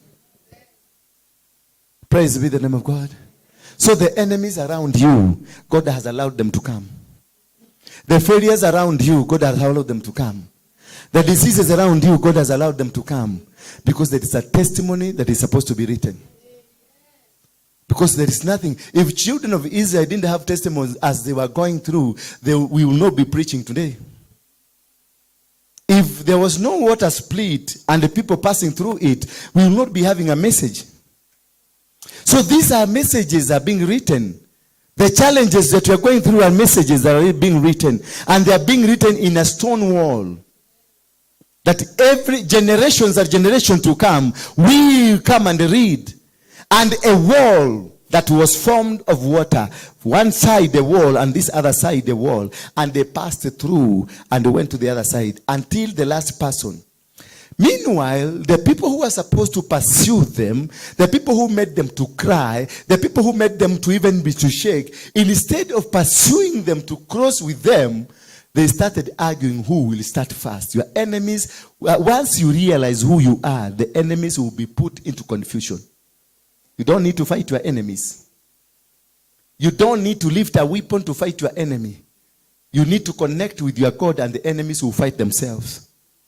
Jehoshaphat was told of 3 nations that were about to fight them, to come and destroy them. And these 3 nations were powerful and strong than anybody else. And at some point, Jehoshaphat was shaken by the message. But instead, he called the entire country to get into fasting. And when they involved God, God told them, come out now. You're not going to fight, I'm going to do the battle. Some of these things you don't need to fight. You need only to connect yourself to the battle. You only need to connect yourself to God for God to do the battle for you. When David came out of the warfare where they had gone to fight the Philistines and they had won a huge battle only to come and find the 2 wives and children, the cows and the cattle have been taken away. And David again cried. That is the essence of a Christian. David again cried with the people. The people even asked David, why did you do this to us? Does it mean you wanted to destroy our community? Praise be the name of God. And David told them, no, don't cry. Instead, he asked them, give me an ephod. And he wore an ephod, went into the altar and spoke to God and asked God, can I follow them? After he gave a sacrifice, can I follow them? There are things that you need to follow by asking God, can I do? There are things that you need, the battles that you must get into by asking God, can I do? But one thing that these men of God never failed to do, they never failed to give sacrifices where it was necessary. David got into the house inside chamber and he raised a sacrifice and asked God, can I go? Moses raised a sacrifice when they were in Egypt and asked God, I'm not going to get out of this place until we go with you. And he raised a sacrifice. Abraham was told, give me your son at Bethel. And when he was about to slaughter a son, and the son asked him, I can see the firewood, I can see the fire, and I can see the knife. Where is the goat? And Abraham told the son, God will provide. Until you reach a situation, because it was a point of no return for Abraham, because in his mind he was asking question, God, I have struggled to get this child, and you promised me you'll give me a child, and through this child a generation will come, and you've decided to take it. Yes, take it. Until you reach that point of surrendering to God, take it. Until you position yourself in a position of telling God, thank you with what you gave me, you can take it. It is all yours. That is the statement, God will provide. And God provided. By surrendering to God, Abraham entirely surrendered to God. It was a tough question from the son that you cannot be able to answer. I can see the firewood. I can see the knife. I can see everything. But where is the goat? Abraham knew the goat is you. But instead, God used his mouth to tell the child, God will provide. Tell your neighbor, this year, God will provide. But not until you place your Isaac on the firewood.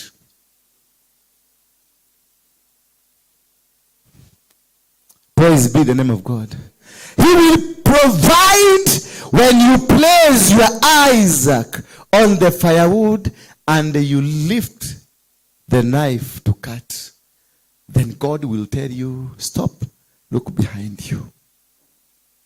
until you sacrifice yourself to God, until you give in to God, until you surrender to God, until you decide to walk with God. That is when God will come to you. This is the year of abundance, but a year of huge faith. Huge faith that must dwell in you.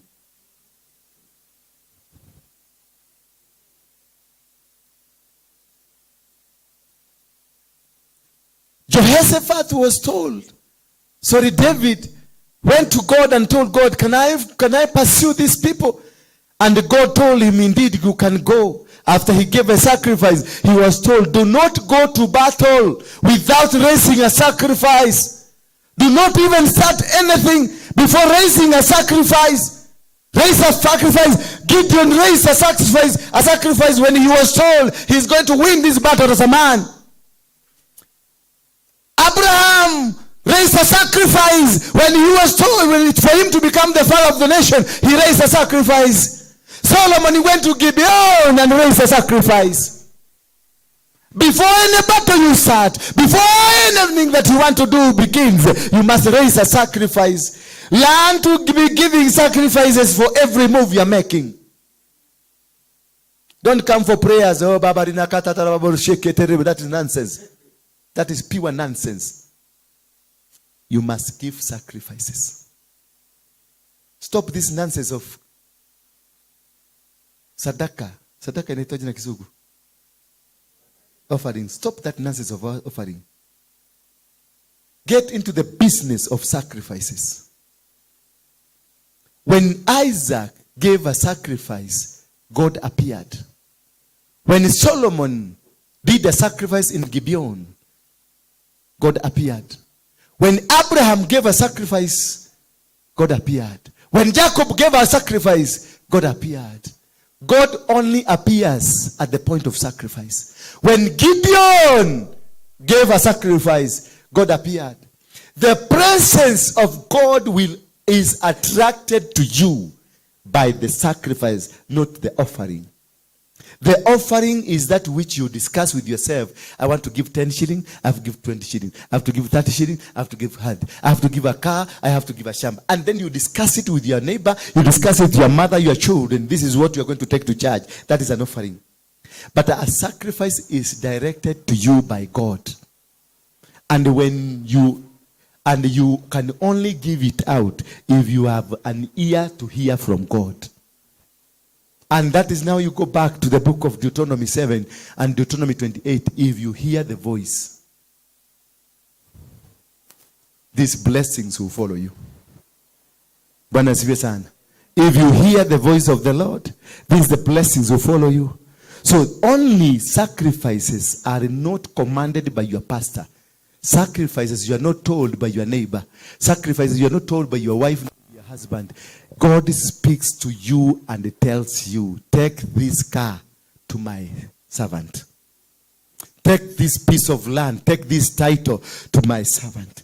Take this 10 bob to my servant. Take this to my servant. Praise be the name of God.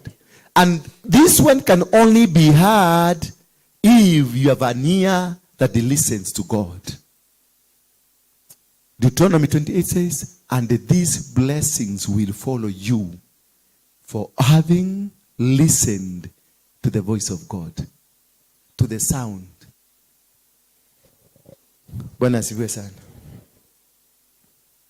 So, when Moses heard from God and he was told to strike the water, the children of God moved. And instead of the Egyptian following them, they started arguing there in the mountains who will start. Until the children of Israel, all of them, crossed over to the other side. That is when God released them for slaughter. Your enemy will be released for slaughter, not by you, after you've crossed and after you've heard the voice of God and they made a decision to cross over to the other side. And once you cross over to the other side, the enemies will try to follow you. And as they will try to follow you, they will be vanquished in the valley of death. Not by you, not by your effort, but by God himself. Can you rise up?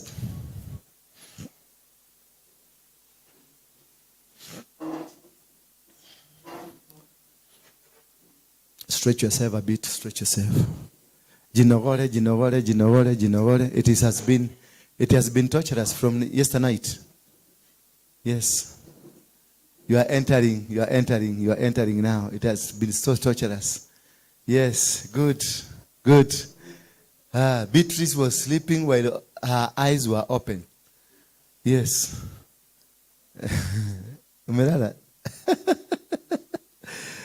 Oh my God. Thank you, Jesus.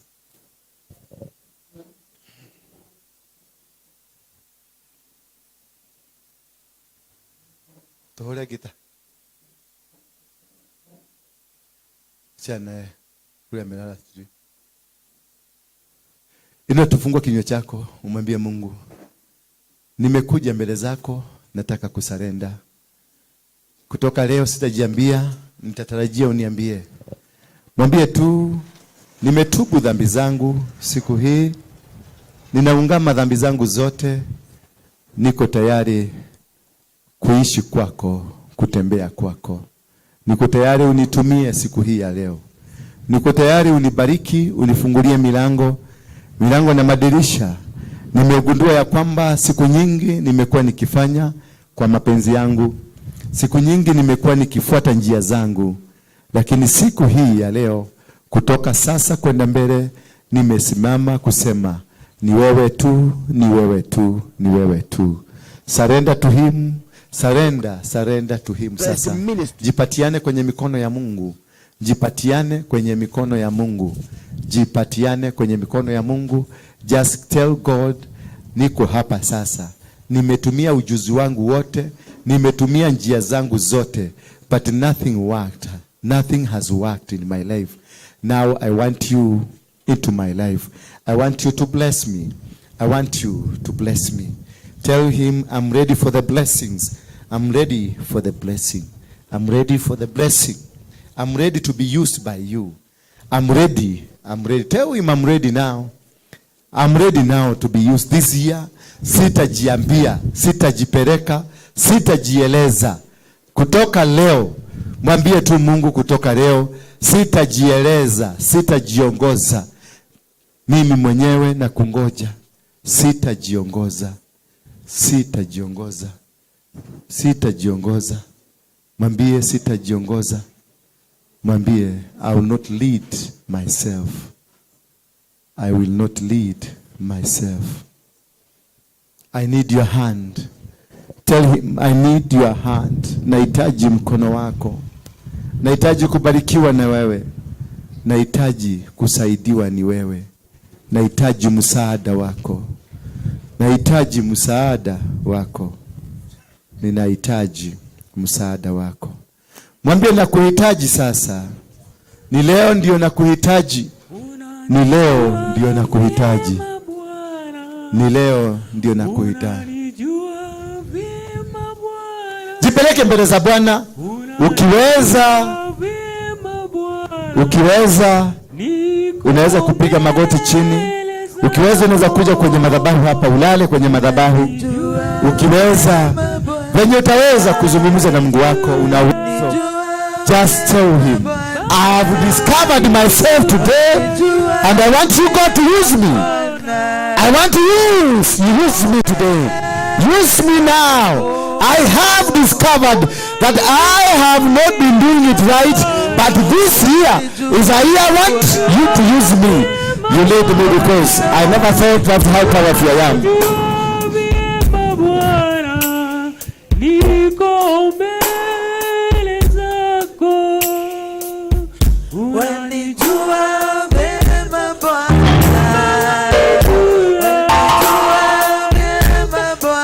Unanijua, mwambie unanijua wewe vema. Ninahitaji msaada wako.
repent.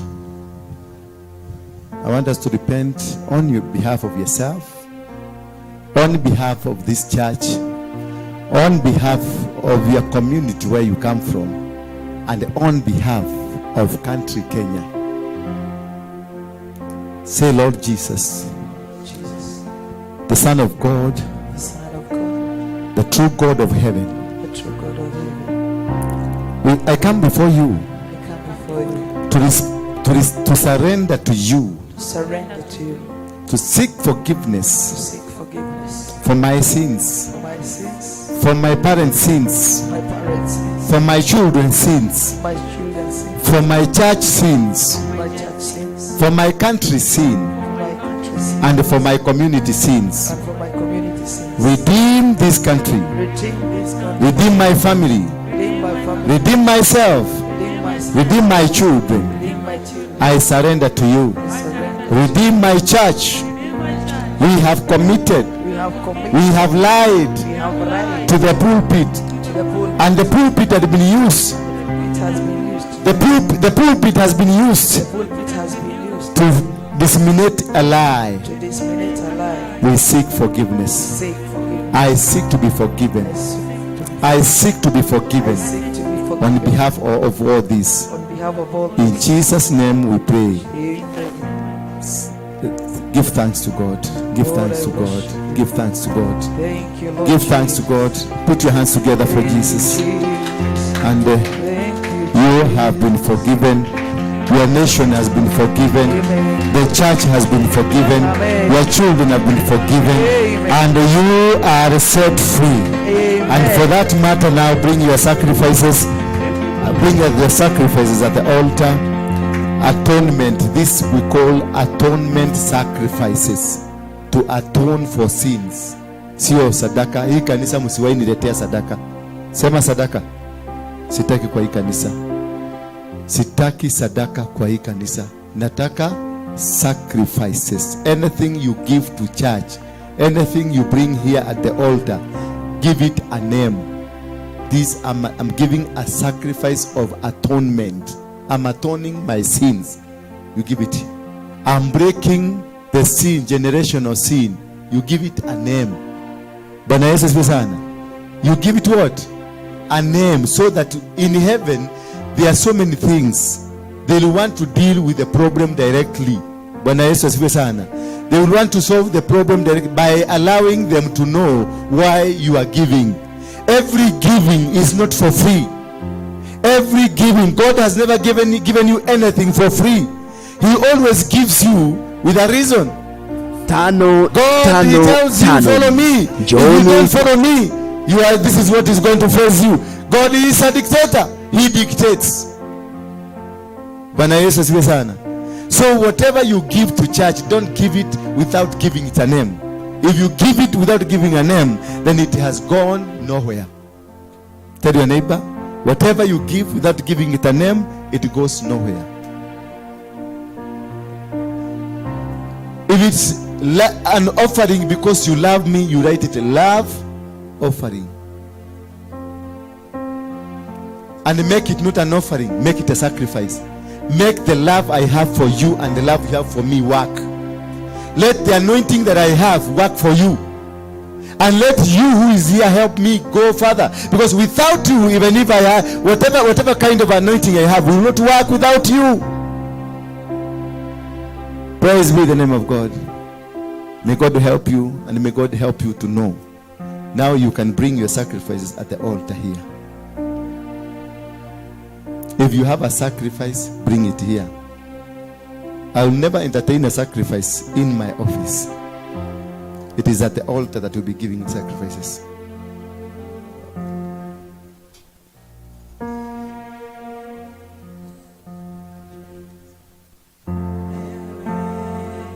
Na usilete pesa kama umekunja kunja. Love your sacrifice. Give it its decency. Wekelea tu hapo kwa madhabahu. This is a point of contact of what God will do to you.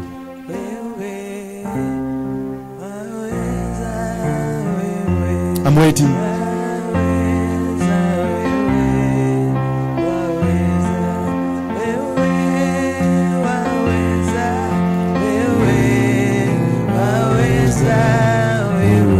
it there. Place it there. That is what God gave you. Do not be shy. Even if it's 10 bob, place it there with decency.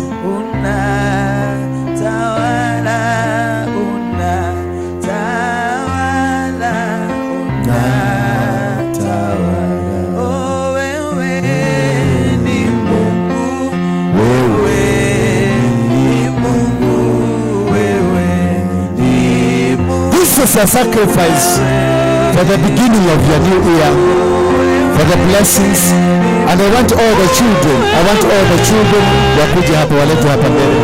Watoto wote, wakubwa, wadogo, wote walete hapa mbele. I want to speak a word of blessing to them. I want to speak the word of blessing to them. You place the sacrifice at the altar. Wekelea hapa na ukuje hapa juu. Kujeni hapa. Come.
Hosanna, Hallelujah, Hosanna, Hallelujah, Hosanna, Hallelujah, Hosanna, Hallelujah, Hosanna, Hallelujah, Hosanna, Hallelujah, Hosanna,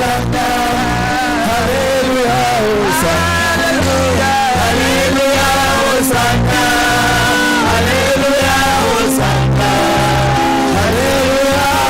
Hosanna, Hallelujah, Hosanna, Hallelujah, Hosanna,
Hosanna,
mkono wako juu.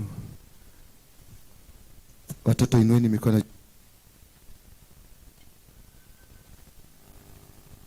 Inua mikono juu. Watoto wote.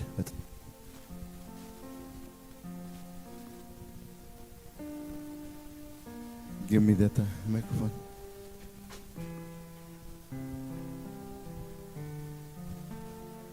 Father, we thank you, Father, this wonderful evening.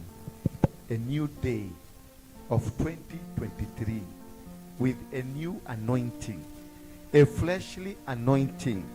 You said the anointing will break the yoke. I destroy every covenant. I destroy every evil altar. I destroy every evil word spoken against your children. That from today, any foundation, any legal ground that is of demonic nature against these children, God, you shall hear the supplication. I destroy anything that was raised against you, anything that was created against you, any spirit of witchcraft, any form of devil worshipping that was presented to you by those that did not want you, by those that did not want your success, by those that have always worked against you, by those that have lifted an altar against you, by those that lifted an altar against you. Every demonic altar against your business, I destroy it. Every demonic altar against your family, I destroy it. Every demonic altar against your plans, I destroy it in the mighty name of Jesus Christ.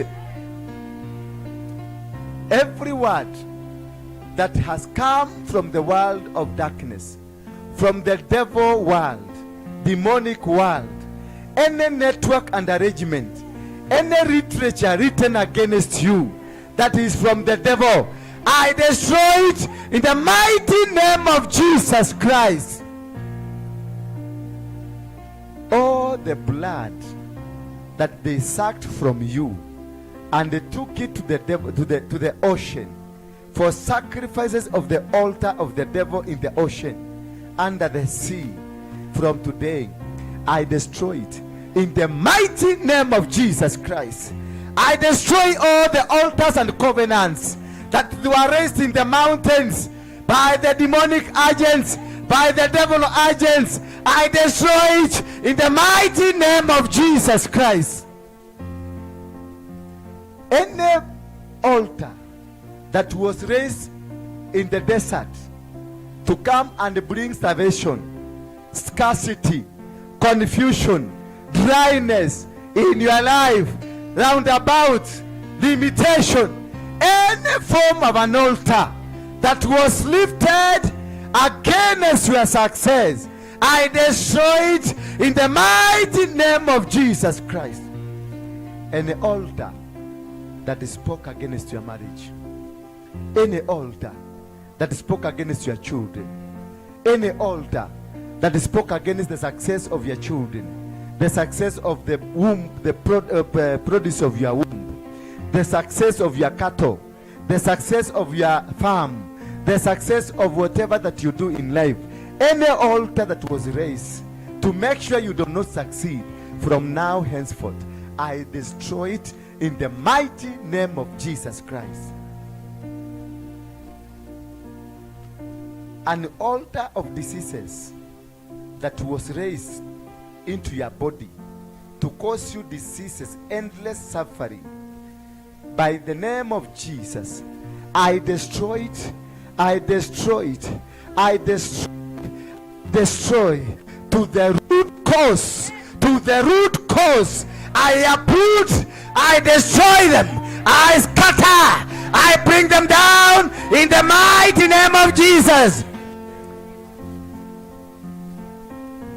Believers, say from today, I shall eat the fruits of my womb, the fruits of my work, the fruits of my hand, and wherever I will go, step on my foot, it shall come to mine. I will possess From today, I possess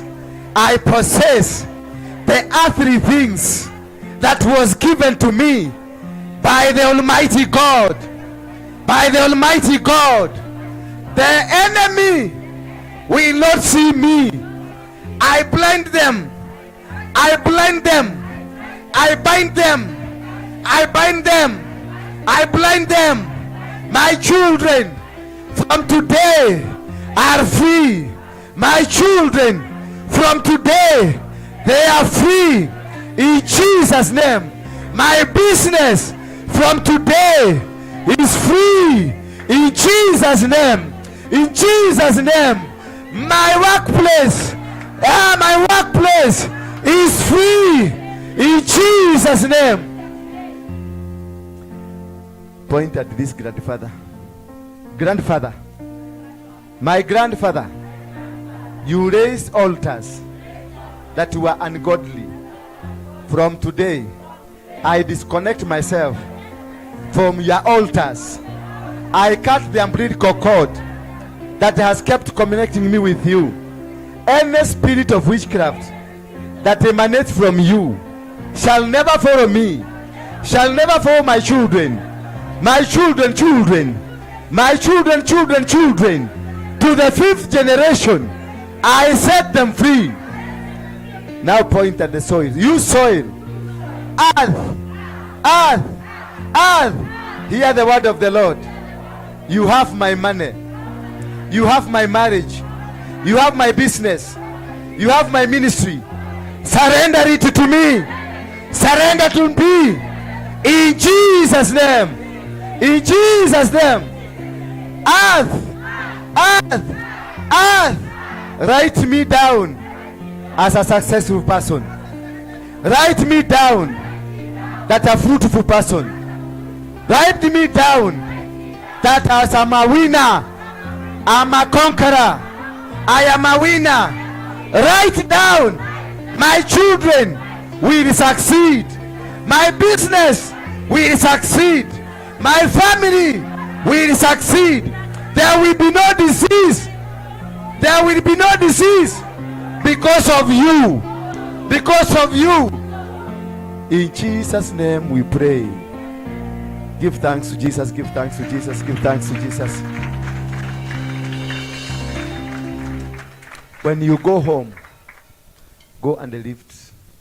Just take a small piece of soil. Take it to your house. Speak to it. Tell it from today. Sema hivyo. Say, tell it from today. Hear the word of the Lord. Hear the word of the Lord. The supreme God who created you. And he told you to give me what belongs to me. From today, I want it. In Jesus' name. Amen. Put your hands together for Jesus Christ. God has blessed you. God has blessed you. This year is a year of abundance, but only if you hear the voice of God. It is a blessing here, but with a condition, a very serious condition. Hearing only. From who? From God. My sister, you are healed in Jesus' name. It doesn't matter what you are going through. It doesn't matter the failures in your life. But the most important thing in you is that God has said it is over. It is over. God has said it. It is over. God has said it is over. It is over now. It is over now. It is over now. It is over now. It is over now. It is over now. It is over now. It is over now. It is over now. It is over now, my brother. Stop what you are doing. Stop what you are doing. God is not happy with you. Stop what you are doing. Stop what you are doing. God says that he has blessed your children.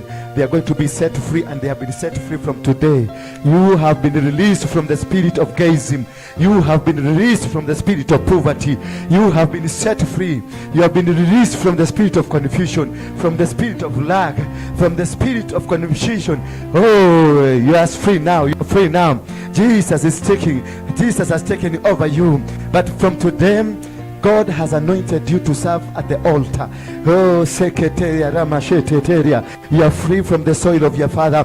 You are free from the soil of your mother. You are free from the soil of your grandfather. You are from the soil of your generation. In the mighty name of Jesus Christ, God will use you in a mighty way. God will make you prosper. God will make you grow. God will make you win. Where your father did not go, you are going to go. You are going to succeed. From the spirit of witchcraft, from the spirit of witchcraft, the witchcraft, come out now, come out now. Witchcraft, come out now. You will never torment this woman again. You never. I call, ninaitisha soul yako from the ocean.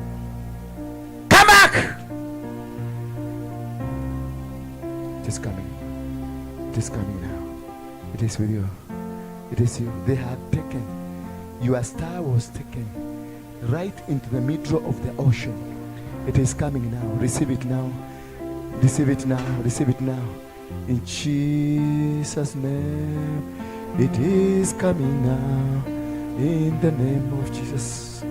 Mogege. Mogege. Wait. The earth.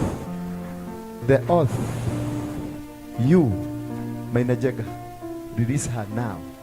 I command you in the name of Jesus Christ. Set her free now. You are powerless over this lady. She will serve in the kingdom of heaven, not in the kingdom of the devil. In the name of Jesus. Spirit of rejection, may God see you through. God love you. May God love you. This God will see you.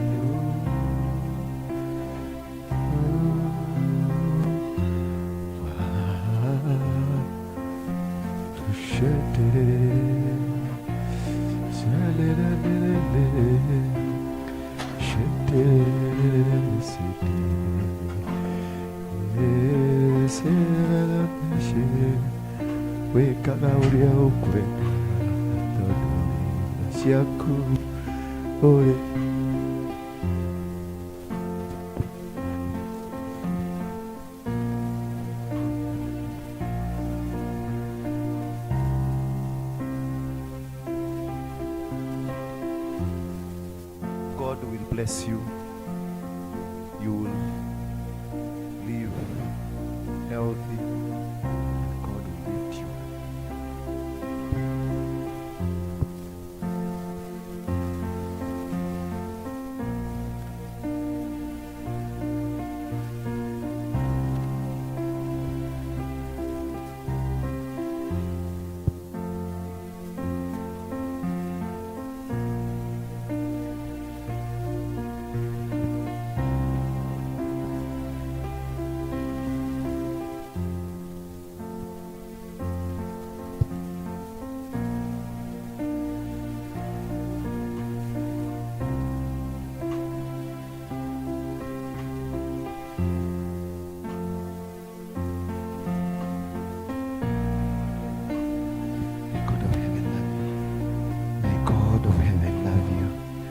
God of heaven prosper you. May God of heaven protect you. God of heaven protect you. God of heaven protect you. Give thanks to Jesus now. Give thanks to him. Put your hands together. Thank you. Mpatie watu watano high five. Wabie happy new year. The year of faithfulness. Mwambie happy new year. The year of faithfulness. And I can step down now. You can step down. You can step down. You can step down. Give me the other mic. Iko huko ndani kwa Beatrice, the other mic kwa drawer. Step down, step down, step down. Ooh.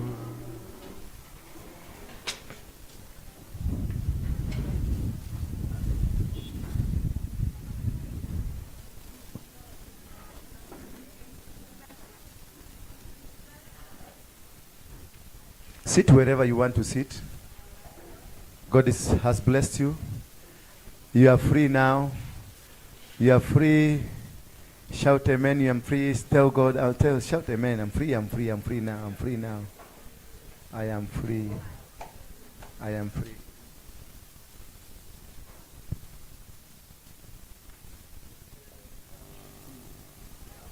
Tell your neighbor, I'm free. I'm free. I'm not the person you saw last year. I'm not the person you saw last year. Mabie, look at me. Look at me. Oh. Now I want to have 2 or 3 testimonies.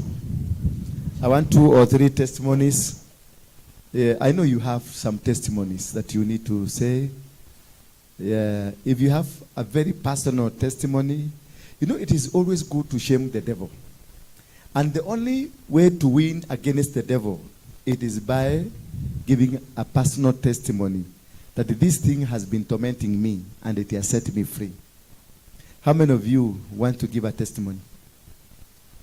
A testimony 1. My brother? Yes. And you? Would you want to give a testimony? Who else? Lift up your hand. The testimony? Testimony. Inua mkono wako juu. Nasema yule anataka kupatina testimony, inua mkono juu ndio tujue ni nani, ndio tujue line inaanza wapi. Yes, go ahead, kuja hapa juu.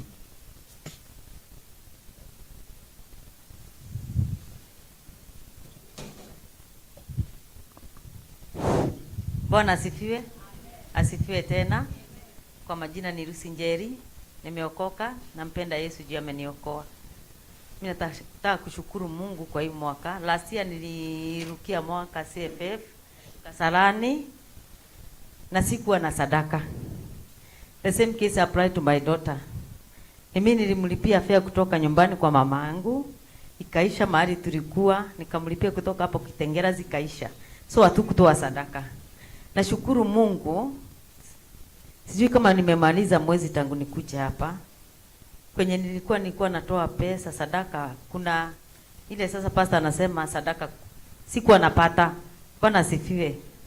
Tangu nikuja hapa nimeona Mungu. Nilikuwa nafanya biashara, nikichelewa kuenda siku moja tu sitapata. Kesho sitakuwa hata na shilingi 10 hata 5, sijui siwezi pata hata chochote. Sisi yangu ndiye alikuwa ananiprovide. Namshukuru Mungu na Mungu amulinde penye yako na amuokoe.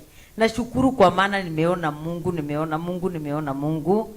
Asubuhi hatukuwa na maji, sasa nilikuwa nauliza tunakosa maji aje na niko na pesa. Bwana asifiwe. Na kuna wakati kungeitishwa hata shilingi 10 sina, hata waaseme na ninasemaga ninakuaga smart sijui kwa nini. Na sina wakisema toa hata 100 sikuwa napata. Lakini sasa tukiambiwa toa 1000 nitapata. Na sijui nimemaliza siku ngapi hapa. Nimetoa. Praise God. Nashukuru. Na kuna kitu nilikuwa nataka kuambia. Yeyote anayekuja hapa, usikuje juu ya apostle. Kuja tu peke yako. Omba peke yako. Yeye akikuwekelea mkono hivi, chochote unataka utapata. Christmas nilikuwa nashindwa tutakula nini na mama yangu. Lakini within 1 hour nilikuwa na 6,000 kwa simu. Bwana asifiwe. 25, 26, 27 sikufungua kazi. Nililala hapa 25 juu niko na pesa. Nitakula, nitakunywa na sijafanya kazi. Na nalinga. Bwana asifiwe. Mimi sasa nitakuwa member wa hii kanisa. Mamangu tangu nizaliwe, my mama hajanionyesha kanisa ya kuenda. Yeye alikuwa anaenda ya nguo mrefu, sijui nini. Kwetu peke yangu sikubatizwa nikiwa mdogo. Wengine wote wako na kadi za ubatizo, lakini mimi sina. Sikuwa na spiritual father. Nilikuwa nalia sina spiritual father. Babangu alikufa, nitalilia nani? Lakini sasa hizi nashukuru. Nikikumbuka apostle nikiwa kwa nyumba, naomba machozi natiririka nikishukuru Mungu. Bwana asifiwe. Yoyote kama umekuja hapa siku moja halafu uende, usiende. Kuna kitu ndani ya nyumba ya Bwana. Mungu awabariki. Mpigie makofi. Number 2, testimony number 2. Testimony number 2. Sikuje, silikuwa umeinua mkono. Kuja. Huyo mwingine fuata hapa, simama hapa karibu. Another one, you have a testimony, come hapa close. Yes. And also, if you have an encounter with God, or an encounter, any form of an encounter, don't be ashamed of what God has done to you.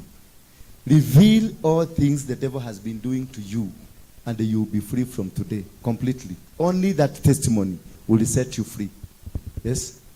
Praise God. Kwa majina naitwa Moses Chege. Mimi naishi Rungai. This is my second time kuhudhuria hapa. So my testimony is, Jumapili nilikuja hapa na nikafanywa deliverance. Nilikuwa na vitu zilikuwa zina move in my body.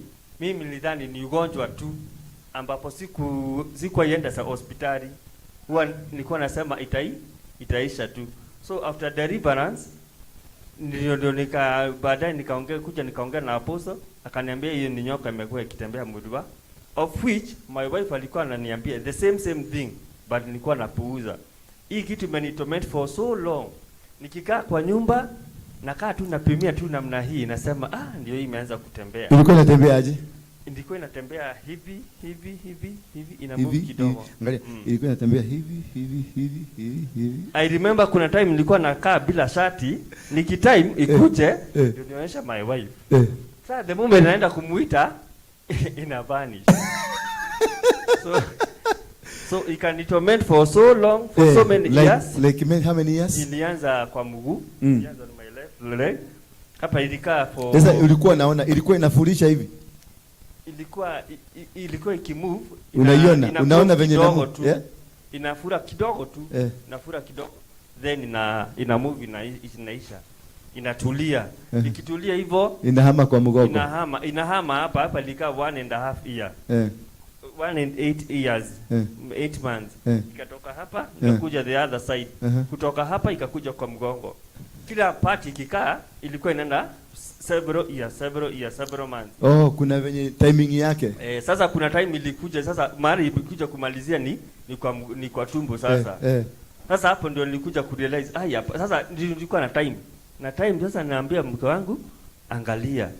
Nikienda kumuita inatoroka. Inatulia. Lakini mke wako alikuwa anakuambia ni nyoka. Alikuwa ananiambia, lakini sasa mimi sikuwa na believe. I just wondered mimi nyoka aje. So sikuwa na believe. Sasa mke wako ulipomwambia imeenda? Nilipomwambia nimefanywa deliverance, akaniambia si nilikwambia ni nyoka. Kwa hivyo uko na nabii kwa nyumba. Tumeuliza what do you have? Yes. Kumbe kuna nabii kwa nyumba, lakini kwa sababu kichwa ni gumu kama nywele yake hawezi amini. So that 1 week nimekuwa nikilala kama mtoto mdogo. Hallelujah. Usiku niko sawa. So may God bless you apostle. Nataka ukuje Sunday na mke wako tushiriki pamoja hapa. Tutakuwa tunakuja, ako pale. Ako hapa? Ako hapa, watoto hapa. Motumia oka. Kumbe nabii tuko naye hapa. Watoto wako wapi? Watoto wako pale. Watoto kujeni vitoto. Kumbe beautiful children, handsome. Wamelala kesha? Na mliwapatia chai? The whole family. Kuja tu, wacha kutoa, kuja tu. Nini? Daddy. So this is my firstborn, my secondborn, my thirdborn. The thirdborn. This is my wife. Na ulituletea nini? So mimi nimeleta hii familia. Ndio ukuje hapa. Kuna kitu ulilete? Ulitoa sadaka ya nini? Nilileta sacrifice ya nguo. Yes. Umesikia? Wewe unaenda kutafuta 1 milioni uniletee ndio ufunguliwe. Huyu alileta hizi nguo hata sijapatiana. Hizi ndio simu uholeta. Hii ndio imefungua yeye. Nini? Hii ndio imefungua nani? Na wewe unangangana uende uniletee 1 milioni. Utakuliwa pesa. Hizi ndio imefungua hata sijapatiana. Salia mode umuonegere. Salia wale wa vijana wangu wako wapi, wale wazee? Simama juu, wale wazee vijana. Wale wazee vijana yangu kuja. My boys, come here my boy. This is my boy. Yes. Niko na 1000. Hawa. I have 1000. Nawapatia chakula, nawapatia nguo. Sasa chukua. Sasa chagua huyu mzee mpatie moja trouser mbili. Trouser na shati wapatie, chagua wapatie. Na wafundishe kuvuka hii wajui hii wapatie. Alafu kuna mama alitupatia blanketi. Leta nipatie hiyo. Leteni hapa. Tuliletewa blanketi na mama, simjui hata sijamuona. Aliona. Baba sikiliza. Wewe unampenda Mungu? Okay.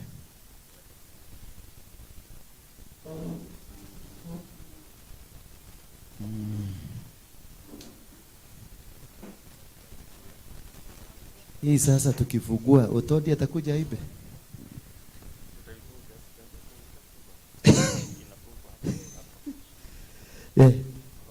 Tutafungua, mupatie huyu msee bulageti moja na huyu msee bulageti moja. Ni zao. Si ndio? Nani atakibia chini? Kibia huko chini. Kuna box mbili unilete. Kibieni huko. Wewe Sagaraga, lazima uabiwe. Tafuta nani? Hapo kanaitwa nani? Kabuju.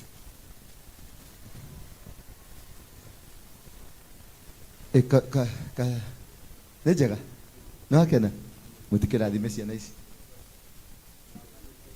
Mukimaririe kare ni urera.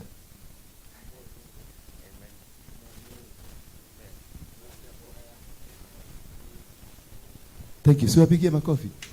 Hiyo ndio sasa blessing ya mzazi. Asante sana. Kaa chini. Mutapatiwa brag. Kama ngoja kidogo. Baba, bai nyinyi. Umemaliza testimony? Haya, endeni tu. Endeni atawaenda. Another one with a testimony hata nyinyi. Na hivi ndiko kwa tatu hadi haraibu. Mwingine ako na testimony yake. Nyosheni kuja. Nyosheni mkono yenu kwa hizi. Nilikuwa ni to let's anoint them. Let us anoint them. Nipatie hata hiyo ingine beli, hiyo ingine ikuje. Si unaona? Huyu si mmeba wa kanisa na alisema hataki hata kujulikana na hataki kuonwa, anataka tu atakuwa kirete. Kila mwezi atakuwa kirete. Beru. Sasa ni nini itazuia alete container mzima? Ni nini itazuia alete container? Container ikuje. Wherever you are, may God reward you abundantly. Kwa sababu huyu mzee mwenye alikuwa anajifunika karatasi atajifunika bulageti. Huyu mzee hata sikia baridi tena. Atakuwa akikukumbuka, atakuwa akisema thank you God because of this daughter. Mzee kuja. Na huyo mzee mwingine yako wapi? Hiki vijana wanaenda wapi? Hiyo vijana yangu. Wewe kijana, kuja bio. Yes. Mami, mimi na vijana. These are my boys. Chukua. Wewe kuere, tukauge uteithio beba. Hai, nikagotoria. Nikarezi. Ni vijana, niko now 1000. Were 70 years and above. I call them my boys. Na wewe uko na wangapi? Baba yako tu.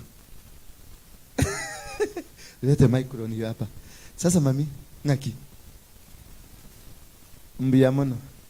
Ngaki enzeri. Ngwalete siguku.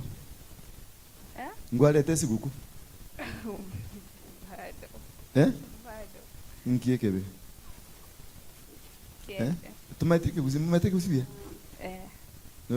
No nyare kuzi. Kabisa. Hiyo ni lugha ya mbinguni. Msianze kuuliza walikuwa wanaongea nini. Sasa tuambie testimony yako. Praise God. Kwa majina naitwa Aska Kerubo. Wengi wenu mmeniona like mara tatu hapa. I was carrying this little girl in my tummy. But ilifika wakati nikasikia sikuwa sawa. Kuna vitu zilikuwa zimenishika. Nikaanza kuja hapa, then I saw God. Kuja hapa mbele kidogo. Kuja hapa. Beatrice. Unajua mkodiro wako hapa na wewe hutaki kusaidia mkodiro kasi. So ikafika naenda kujifungua. It was hard. It was difficult. So the time nikafanyiwa operation. So before the operation nilikuwa nasikia like there is something imenishika. Nikakuja hapa, I was delivered. So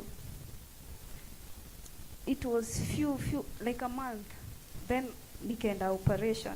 Before the exact operation you called me. I called, yes. I called you. Nikakwambia I wanted to deliver normal, but they're insisting nifanyiwe CS. Then I called the apostle, then nikamwelezea. Akaniambia, in any way, just go. God is with you. And I believed. Kufika kwa operation room, hapo ndo kulikuwa na kazi. So ikafika, they operated, washatoa mtoto. Then all of a sudden, nikawaskip. Wanasema, kuna artery ime rupture. So I didn't understand what happened. Walikuwa hajakuua? Walikuwa wameniua nusu. You can talk, you can hear. So wakaniambia kuna artery ime rupture. Then nikaanza kuambia Mungu, what now? They are not going to finish me like this. I'm not going to allow them. I am not going to allow them. Yeah. That's a powerful statement. So nikaita Mungu. So I heard, nikawauliza, why are you struggling with me? Ni dawa imeisha, I can hear them, whatever they're doing. So they were all over. Wakaniambia wametoa everything in the stomach, the intestines, everything. Waangalie which artery ime rupture. Walikuwa wametoa nje? Yeah. Matumbo? Okay. And everything. Wakaniambia kidogo nikasikia wameniua yote. Mwili yote sasa, so I can't hear them. But hapo tu nikaanza kuambia God, I leave it to you. You take over. Kidogo yani unasikia nikaa echo from afar. Nikasikia wakasema at least wamepata where ili rupture ni wapi na wameisiro. I thank God for that. That is a miracle. Thank you. Thank you. Put your hands together for Jesus.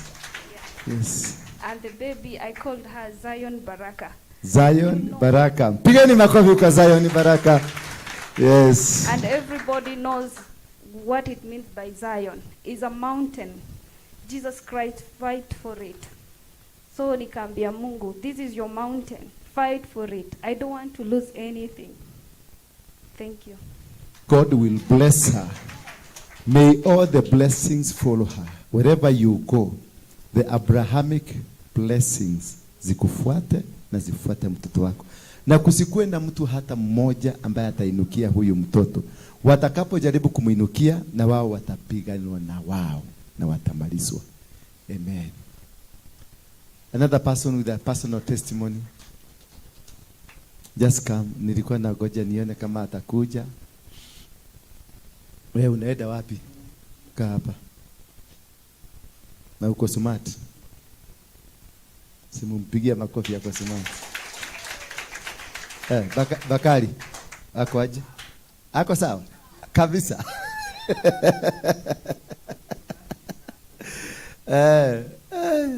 Huyu mama alitutoroka. Nikustaki kwa watu.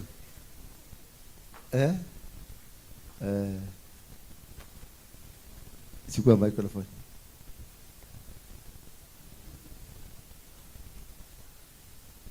Na wewe tuambie ulipataje huyu? Bwana asifiwe. Ni wewe lakini mko aje jamani? Bwana asifiwe. Ni usingizi. Okay. Najua wewe ulilala. Mimi nilala. Sisi bado. Okay, nashukuru Mwenyezi Mungu. Kwa majina naitwa Rufina Brian Lipesa. Nimeokoka na mpenda Kristo. Shangaa Brian hiyo. Okay, my testimony ni about huyu mtoto. Huyu mtoto wakati nilikuwa natumia family. Na before nilikuwa na shida ya kupata watoto. Nilikuanga napata mimba inatoka. So zikawa zimetoka za 3. Wakati zilitoka 3, Mungu akanijalia. Nikapata ka first born. Kako wapi? Kailan. Oka, kucha, amba.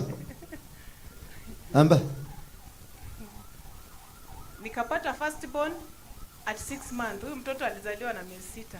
Wow. Alikaa nursery miezi 3 ndo tukaenda kutoa. But you can see how strong he is. Yes. Nashukuru Mwenyezi Mungu.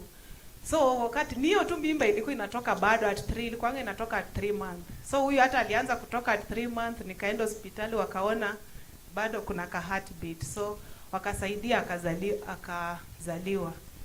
Alafu nikakuja nikapata ya pili. Kupata ya pili, hata huyu alikuwa mdogo sana, nikashtukia tu niko na family, but usishangae ina happen. Niseme tu it's a yani miracle. ulistukia tu. Yes. So nikapata twins, niko na twins wenye wanafuata huyu. Wa kustukia tu. Okay, kidogo nikakuja nikapata. Sawa, tukaongea na baba. Baba akasema, saa hii sasa hao watoto wacha watoshe kwanza, tutaendelea baadaye. So unfortunately ama fortunately huyu nimegundua nikiwa 3 months pregnant. Sikujua because hizi zingine I'm used zilikuwa zina bleed. So this one haiku bleed. But mimi nilikuwa naona periods kawaida. I'm sorry kuongea hivyo, but nilikuwa naona periods. Kwani kuna siku nilikuwa naona periods kawaida, but sijui kama niko na mimba. Kumbe hebu ngoja. Yes. Yani anaona periods. Yes. Na ako na ball. Ina happening? It happened to you? Haya. Kumbe kuna daka hivyo. So nilikuja nikadisappear because niona hiyo ni kama uliona ni aibu. Ni aibu sana because hao wengine walikuwa kidogo wamekuja, but hawakuwa wamekuja vile. So wakati nikaficha mzee, sikumwambia because our plan was to raise hawa kwanza. Kuna yeye vile alilelewa, so hakutaka watoto wake walelewe hiyo kiwango alilelewa. Nataka watoto walelewe kiwango ya juu kidogo. So nikakaa mwezi ya 4, mwezi ya 5 simwambii. Sasa ikabidi mwezi wa 5 itaanza ikaanza. Yes, ikabidi tu acha nimwambie. Wakati nilimwambia hakuongea kitu, alinyamaza tu. So the following day akaniita, akaniambia, mbona hiki kitu huko niambia ikiwa hata miezi 2 ama 3 ama 4? Nikamwambia sikujua. Alikuita na Kiluya? Yes.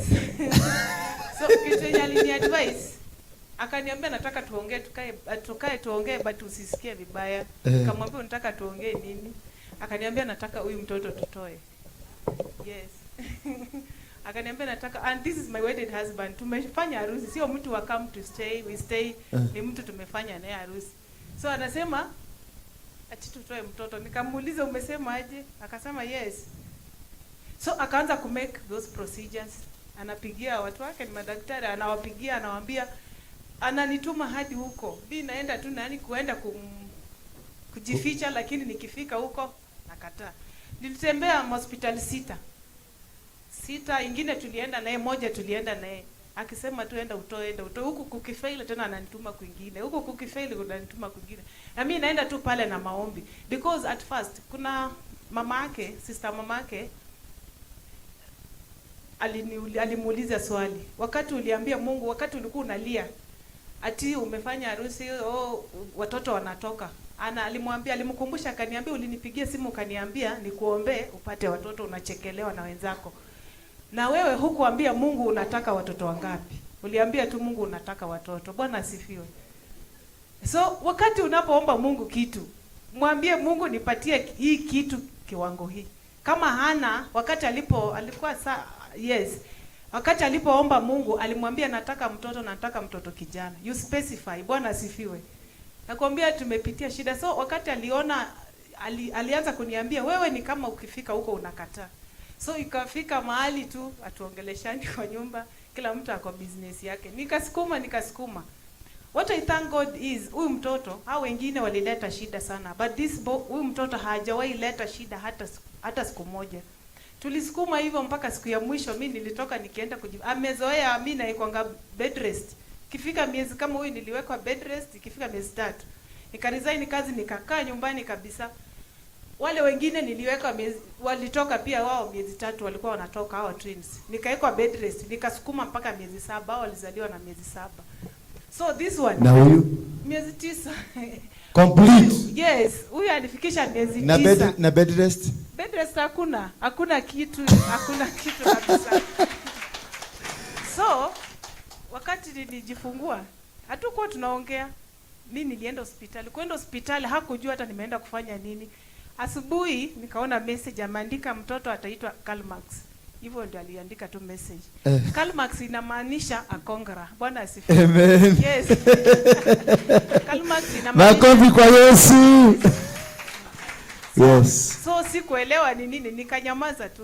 Wakati nirudi akafacilitate everything, vile nitatoka hospitali nini, akawa anaambia wale wanifanyia service mzuri, akafacilitate everything na tukarudi nyumbani. Since that day, Bwana asifiwe. Tumekaa sasa, tumerudi ile mapenzi ilikuwa ya mwanzo. Ile ya Bwana ile anatumeka salamu. Mapenzi yarudi ile ya mwanzo. Moto. Anaangalianga mtoto anasema na kama na vile tulikuwa tunataka kutoa. Naangalia vile ako smart. Kanafanana nini? Anamfanana. Yeah. Anajiona. Yeah. Anasema ningejiua. So mtoto hiyo spirit ya abortion kutoka leo in this country nimeifunga in the mighty name of Jesus Christ. Yeah. So tunaendelea vizuri. Sasa kitu kingine nilishangaza, the day huyu mtoto amezaliwa, that morning akituma message, mtoto wako amezaliwa hiyo siku usiku ndio alizaliwa. So that morning siku mtoto amezaliwa, sasa kesho yake usiku ndio mtoto amezaliwa, message alituma hiyo siku asubuhi. So usiku mtoto akazaliwa. The following day alipatiwa transfer. Something yenye amekuwa akiomba for years. Bwana asifiwe. Yes. Nakumbuka tukiomba hapa apata transfer. Yes. Akapatiwa transfer. Akapatiwa transfer. Na transfer tulikuwa tunaomba isikuwe ya mbali, ikuwe ya karibu. Akotu hapa Thika, hakuenda mbali. Hapa Thika. Yes. Nitamtembelea. Yes. Alafu hiyo transfer ilikuwa na kitu. Ilikuwa kuna wakati fulani alikuwa apewe cheo mahali alikuwa. Sitasema tuko wengi. Is a police officer. So mahali penye alikuwa apewe cheo, akaangalia miaka yake ilikuwa chini kidogo kulingana na vile wenye walisema. So akawa mtu amemwambia ukitaka sana uombe sana upate transfer, ukitoka hii station penye utaenda utapewa promotion. So promotion is on the way coming. Hiyo nini tu wakati mtoto amezaliwa na akapatiwa that transfer. Ameambiwa huko wakati wanaenda kupromote watu, he is one of the people wenye wanaenda kupewa transfer. Hallelujah. So anasema ako na zawadi kubwa. Fanya hivi. Sana ya huyu mtoto. Fanya hivi. Yes. Kwa sababu umeitaja uko na nini kwa mfuko yako? Kuna kitu kama ngapi? Kibiria. Hata kama ni 50. Kibiria. Ukitaja kitu kama hiyo promotion wamesikia. They will block it. So you have to seal it with a sacrifice. That's a secret. Nikikuprofesaia, seal it immediately. Because hawakuwa anajua. Afadhali ungekaa bila kujua. Lakini if I say utaenda kununua gari, immediately hapo. Whatever you have, seal it. Weka hapa as a sacrifice to seal the promotion. Hawata munyaranya. Bwana Yesu asifiwe sana. That is how you live prophetically. I'm training you to live a prophetic life. Mnielewa? Nikikuprofesaia nikwambie God will do something. Immediately do something over that prophetic word. Otherwise, utakoja miaka yako. Utakuwa ukisema, Benihini aliprofesy. Bonke aliprofesy. Sasa hiyo ulikuwa 20 years Benihini akiprofesy. Bwana Yesu asifiwe sana. Bonke amekuja ukiwa 30 years akaprofesy. Ezekiel amekuja ukiwa 40 ameprophesy. Waruinge sasa amekuprophesy ukiwa 50. Mwingine atakuja ukiwa 70 years. Because walisikia wakakamata. Danieli alipoenda kuomba, vitu zake zote ziliachiliwa. Immediately the day he started the prayer. But for the last 21 days he kept praying without result. Until malaika Michael akatumwa akuje a rescue malaika Gabriel mwenye alikuwa amebeba blessings za huyu jamaa. Akaambiwa 21 days ago ndio blessing ilikuja, but it was by the king, mfalme wa Persia. Mfalme wa Persia ndiye akisikia hiyo message anakujaga immediately anakamata. Sasa zimeachiliwa, lakini unaonanga you look like you are rich. You look like hata mtu anakuuliza umepaki wapi gari. Because iko kwa hewa, iliachiliwa. Unakuta mtu anakuambia nataka nikuonyeshe parking mzuri. Na ukikumbuka umekuja si hata pikipiki, umebeba na baisikeli. Tuendelee. Alafu kuna kitu kingine yenye inanishangaza mpaka saa hizi. Hao watoto hiyo kutoka kulingana na madaktari walikuwa wanasema nilikuwa na fibroids, ndio ilikuwa ina cause hiyo watoto kutoka na kuzaliwa premature. So wakati nilienda kupimwa nilikuwa nafanyiwa scanning. Fibroid haijaionekana hata moja. Hallelujah. Wacheni wivu, pigeni Yesu makofi. Mnakaa ni kama watu hamjielewi. Huyu mama akikuja hapa, nilimprofesia hapa nikamwambia hiyo kitu iko kwa tumbo imetoka, si ndio? Yeah. Na ikatoka. So sikuwa najua. Okay, mpaka nikasema mimi nitaamini siku yenye mtoto atazaliwa. It was through operation. Namwambia imetoka, lakini anasema nitaamini siku hiyo. But God, my God is faithful. Yes. So hizo scan kuonyesha zilikuwa zinaonyesha hakuna fibroids. Sasa siku nimejifungua walifanya operation wakaangalia. Mimi ningevaa hata skirt ungeona tumbo ilikuanga kubwa sana. Ndio wakati nilikuwa na mimba watu walizoea walikuwa naona ni kama ni ile ilikuwa inakaa hivyo. But saizi you can see iko sawa kabisa. Waliangalia fibroid, walitafuta hakukuwa na, it was through operation. Hawakuna fibroid. Nilimaliza nikaenda huko nikaambiwa niende huko after 2 months, nilienda nothing. So huyu mtoto akikuja huyu mtoto akikuja it was one way ya mimi kupona na sisi kufunguliwa za family. Maisha yenu imefunguliwa. Thank God. Na unakumbuka kuna siku fibroid ilikuwa imefichwa. Yes. Na ikarudi. Yes. Mpigeni Yesu makofi. Nashukuru sana. Tuendelee kuamini Mungu, tuendelee kuomba. Asante sana. Asante sana. Asa, when was the operation? 1 week ago? 1 week ago? How many days ago? Yeah? 2 weeks? Like 3? Okay. Thank you. Any person akona testimony as a gift? Yes. Let's come forward.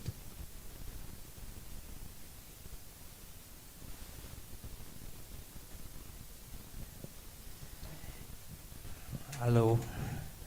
Bwana asifiwe. Amen. Amen. Naitwa Pastor Samuel Kiari. Na najua apostle tulikuwa tumeongea naye kwa simu. Ni wewe? Ni mimi.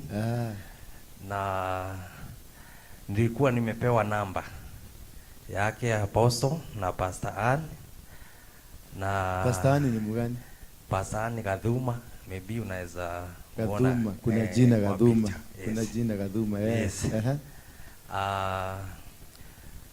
Nilikuwa nimeanza huduma pale Gong Road na nikakuwa na wakati nilianza hiyo huduma Mungu akanionyesha mahali nikaiweka kwa biashara Gong Road, mahali niko na biashara na tukaanza vizuri sana, lakini kwa sababu ya maeneo yale ikawa kuna vita, nilikuwa napigwa sana na nilikuwa naona hata Mungu alikuwa ananionyesha mambo, ananionyesha wale watu ambao wanaipinga, waita na Mungu ananiambia kama ni mtu ambaye anafanya mambo ya uchawi nikimuita, na Mungu ananiambia mwambie aache hiyo mambo, na anasema kweli hakika mimi niko kwa hiyo na ninafanyaga hiyo na nimekuwa nikipigana na wewe, na nikawa na vita nyingi sana. In the process hiyo huduma nilianza last year hapana 2021 mwezi wa 8 na saa hii tuko 2023. Sasa tumevuka, tuko 2023. Mwaka wa 2022 nikawa na some attacks na nikienda hospitali nikaambia ati niko na depression, na nikawa sasa ninahudumiwa na daktari, na daktari akiwa pale ananiambia ati sasa niachane na, ananiuliza ninafanyaga kazi gani, namwambia niko na huduma na niko na biashara. Ananiambia si uache biashara kanisa uachie watu fulani wakusaidie huduma. Na biashara pia ufanye, uachie maybe your wife akusaidie. Ikafika mahali nikaenda nikaomba, nikaambia Mungu, hii mambo yote ninajua ni vita. Na nikasema kanisa sitaiacha ama sitaachia mikono mingine ama watu wengine. Nikasimama imara katika hiyo hali, nikikunywa tu madawa, na nikakuwa nimepitia katika hali gumu sana mwaka wa 2022. Nikaendelea hata kibiashara, vile nilikuwa nimeambiwa na daktari nipumzike, niachilie hapa na pale. Nikaona pia inanihitaji, kanisa pia inanihitaji. Nikasimama imara, nikijitia nguvu, na nikakuwa ninatumia ndawa almost a year hiyo ya 2022, na hata saa hii kuna madawa nimekuwa nikitumia. Lakini in the process nikiomba, Mungu ananionyesha ya kwamba niko na huduma kubwa sana ndani yangu, lakini ndio huwa inapigwa na ndio huwa inapingwa. In the process huwa ninakutana na wachungaji wengine, na nikakutana na Pastor Ann kwa occasion alikuwa nayo ya mtoto wake. Sasa mimi wakati ule akaniweka mahali ambapo nilikuwa ninasimamia mahali kwa maombi, kwa kuombea ile occasion. Lakini in the process nikaambia Mungu, ninasimamia na ninaombea na ninaomba pia, ninaona pia mambo ikifanyika, lakini pia mimi ninapitia katika ungumu ama uzito wa ugonjwa. Nikaambia Mungu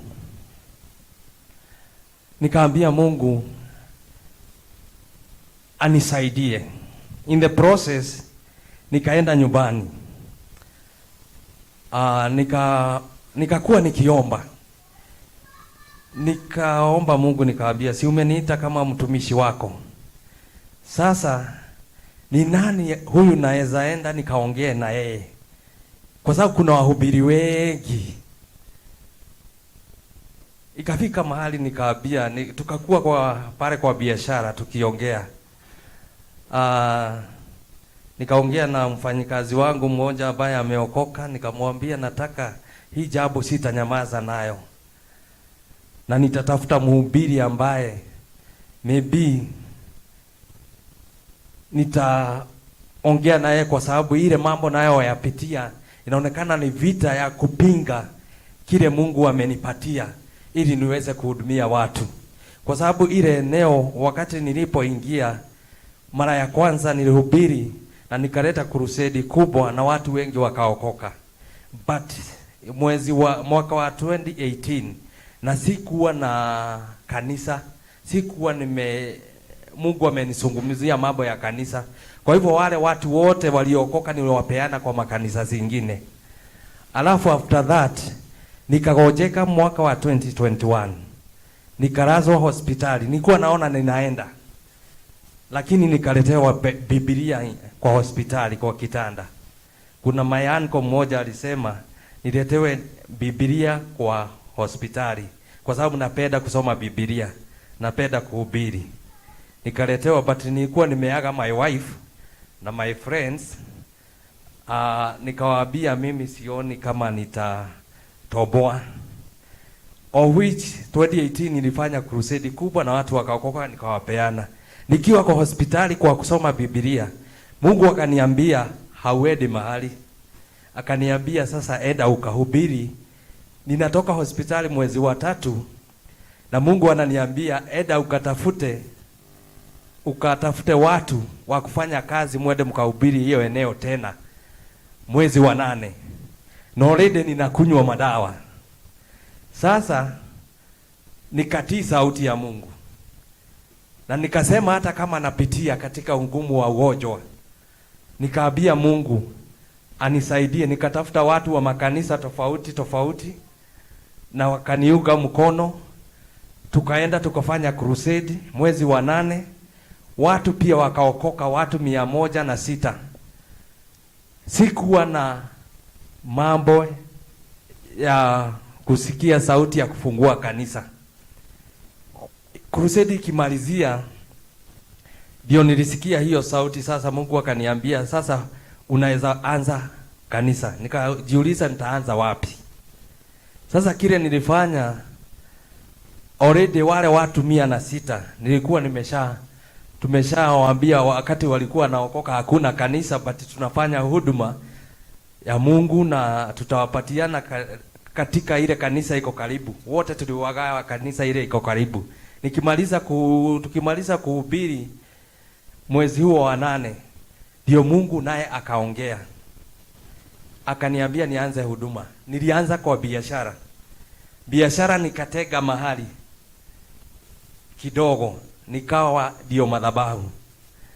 Sasa wakati nitega hiyo madhabahu, ile kanisa nikaongea na yule pastor ama yule bishop. Nikamwambia vile Mungu amenizungumzia. Akaniambia sasa wakati huu akaniambia nimesikia, nikaongea na yeye kulingana na sauti ya Bwana mara 3. Akaniambia bado hataki kuniachilia kwa sababu nilikuwa kiongozi pale kanisani na nilikuwa najitolea kwa kanisa, kwa miradi yote, kwa mambo yote ilikuwa inafanyika. Hata wakati huo tulikuwa tunajenga kanisa na kununua shamba. Sasa akasema hata niachilia. Lakini akaniambia sasa, mara ya 3 ndio alikubali, akaniambia sasa unaweza enda. Lakini nikamuomba anipatie cover. Akawa hakunipatia cover. In the process nikamwambia Mungu siwezi enda bila cover ama bila mtu ambaye atakaye nipatia cover. Nikaenda nikaomba Mungu, akaniambia enda mahali fulani kwa another bishop. Nikaenda na akanipatia cover. Na wakati tuliongea akanipatia watu wa kunisaidia. Sasa in the process nikawa nimefanya harambee mbili nitafute pesa ya kuhamisha kanisa kwa biashara. In the process niko na pesa kiasi kwa account ya kutafuta mahali kanisa sasa itoke kwa biashara. Kwa sababu katikati ya wiki kunakuwa na huwezi fanya mikutano ya maombi kwa sababu pia pale kuna biashara zinaendelea, watu wanafanya kazi, saa zingine inakuwa mzito. Nikawa ninaomba Mungu anipatie mahali. Na in the process nikasema sitafanya chochote kama sijatafutana na mtumishi wa Bwana ili anisaidie, kwa sababu nilikuwa naona ni nakunywa madawa na nipitia shida na bado ninaona ni kama inanifunga. Vile ninataka kwenda na speed inakaa ni kama nimefungika. Sasa in the process nikapigia Pastor Ann. Nikamuuliza, sasa Pastor Ann, mimi nataka unisaidie hapa. Kwa sababu pia Pastor Ann ni wa familia ya nyumbani kwa my father, mahali my father ametoka. Sasa in the process tukaongea, nikamwambia vile nimepitia changamoto katika huduma na nimekuwa nikijipatia nguvu, na hata mahali tunaenda na Pastor Ann nikihitajika mtu wa kuhubiri na hubiri. In the process ya mambo hapa na pale, niko hapa na pale, nikihitajika mahali napatikana, but kuna mwimba iko ndani yangu kwa sababu naumia, lakini najipatia nguvu. Nikamwambia fanya hivi, nipatie kama unajua mhubiri mahali ninaweza enda tu, nimpatie hii, nimwambie. Na nikamwambia usinipatie wahubiri wale wale wapanda mbegu.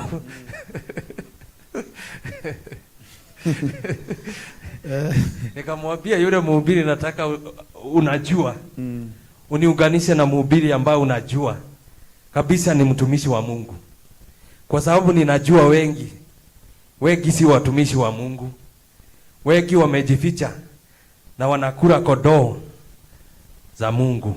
Amen. Akaniambia yule nitakupatia Ni Waruinge. Ule wa Mugeke. Sasa ukashitwa Mugeke utaanzia wapi?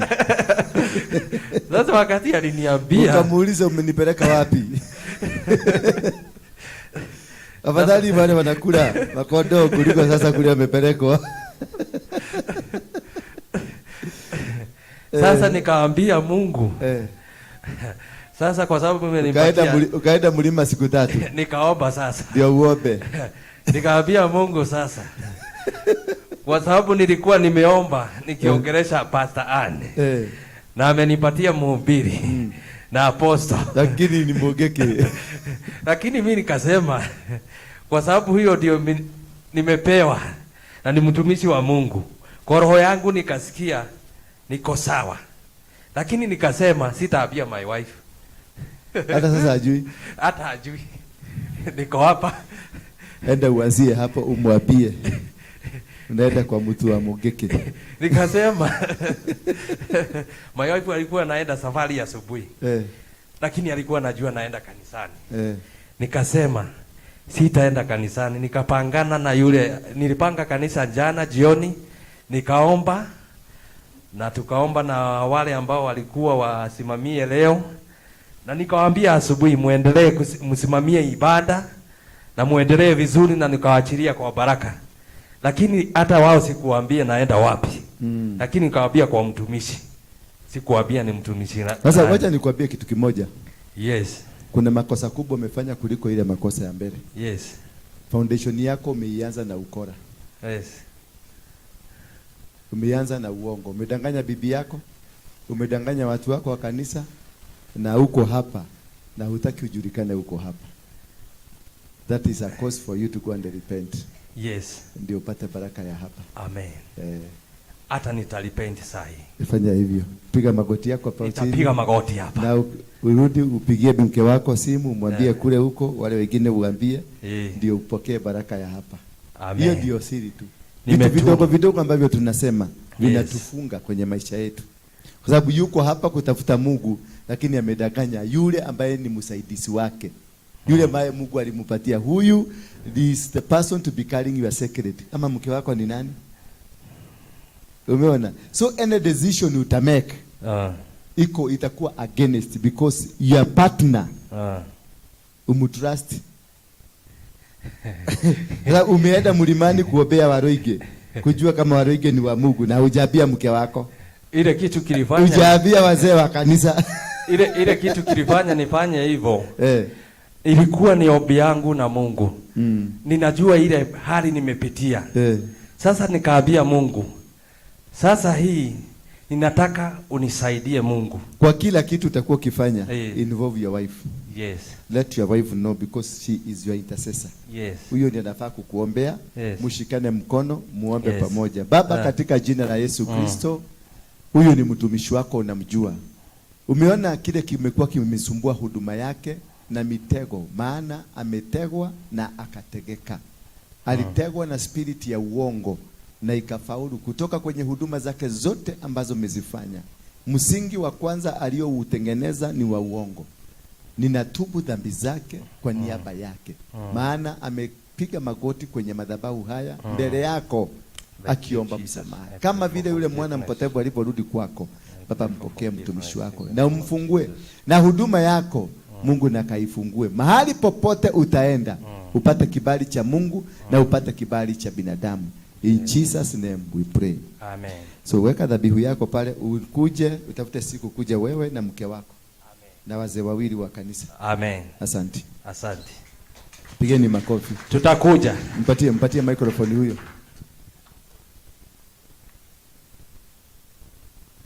Bwana asifiwe. Naitwa Ann. No relation na yule alikuwa anaongelea. Nampenda Mungu. Apostle, mimi ndio nilikuandikia, siendagi kanisa. Kwa nini?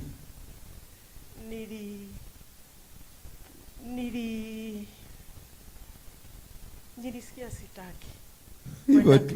sitaki kwenda kanisa tena kwa sababu niliumia sana kwa roho. Ndani yangu kuna huduma. Toa base weke hai. Endelea. Ndani yangu kuna huduma apostle. Ya ama Kingdom Financial. Na nimeamuka kwa sababu mimi ndio yule umetaja. Hata nikiingia tu kwa duka, mimi mtu ananiuzia the highest price. I look rich. Na hiyo kitu imenisumbua miaka yote yangu. I am supposed to finance the kingdom of God. I love God with all my heart. I've been born again for a long time. Yes. I served in that church I told you in Rangata. Yes. And I served at the altar. Yes. Buying those things. Whatever you see at the front of the church. Hii ndio kazi yako. Hii ndio kazi yangu. Ndio kwa maana walikupiga. Yeah, so madhabahu, bringing flowers every day, every Sunday to the altar. Na wakati kazi yangu iliisha, mimi ni mwalimu by training. Nilifinyika sana. Nikakosa mpaka pesa ya kwenda kanisani.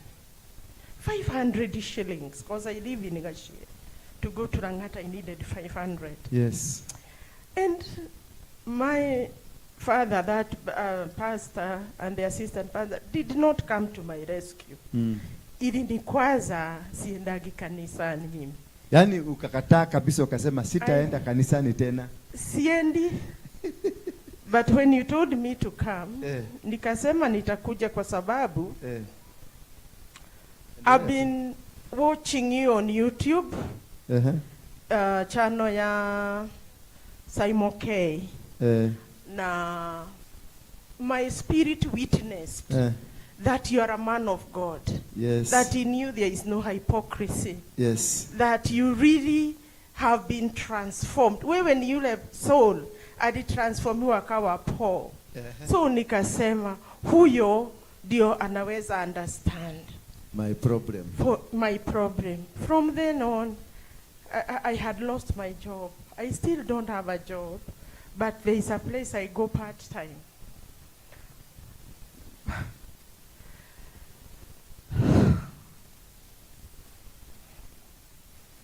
I'm a mother of 2 and my debts are up to here.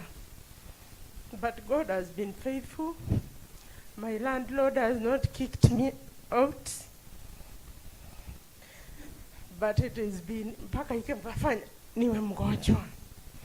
Because when I think sina mahali ya kwenda, if my landlord kicks me out, that's it, I'm on the streets. So, ndio nimekuja nifungue kabisa. I am a Kingdom Financial. I love God. And I want to serve Him. That is why I came. I obeyed. I am here. Nifunguliwe nilete testimony. Because mimi ni mtu. Mimi ni mtu. Ako na vitu mingi. I'm that one with 2 billion. Mimi ni mtu wa kusupport kingdom. The kingdom of God must be preached. Kama huyu akipreach, ile podium iko pale, ile platform lazima iongee Jesus of akona class, sio tu bao. That's me. So kama kuna crusade nasema na sponsor hiyo chakula yote itakuliwa huko. That is the huduma in me, and it feels so bad that right now I'm down there at a rent. Mimi sina na sijako.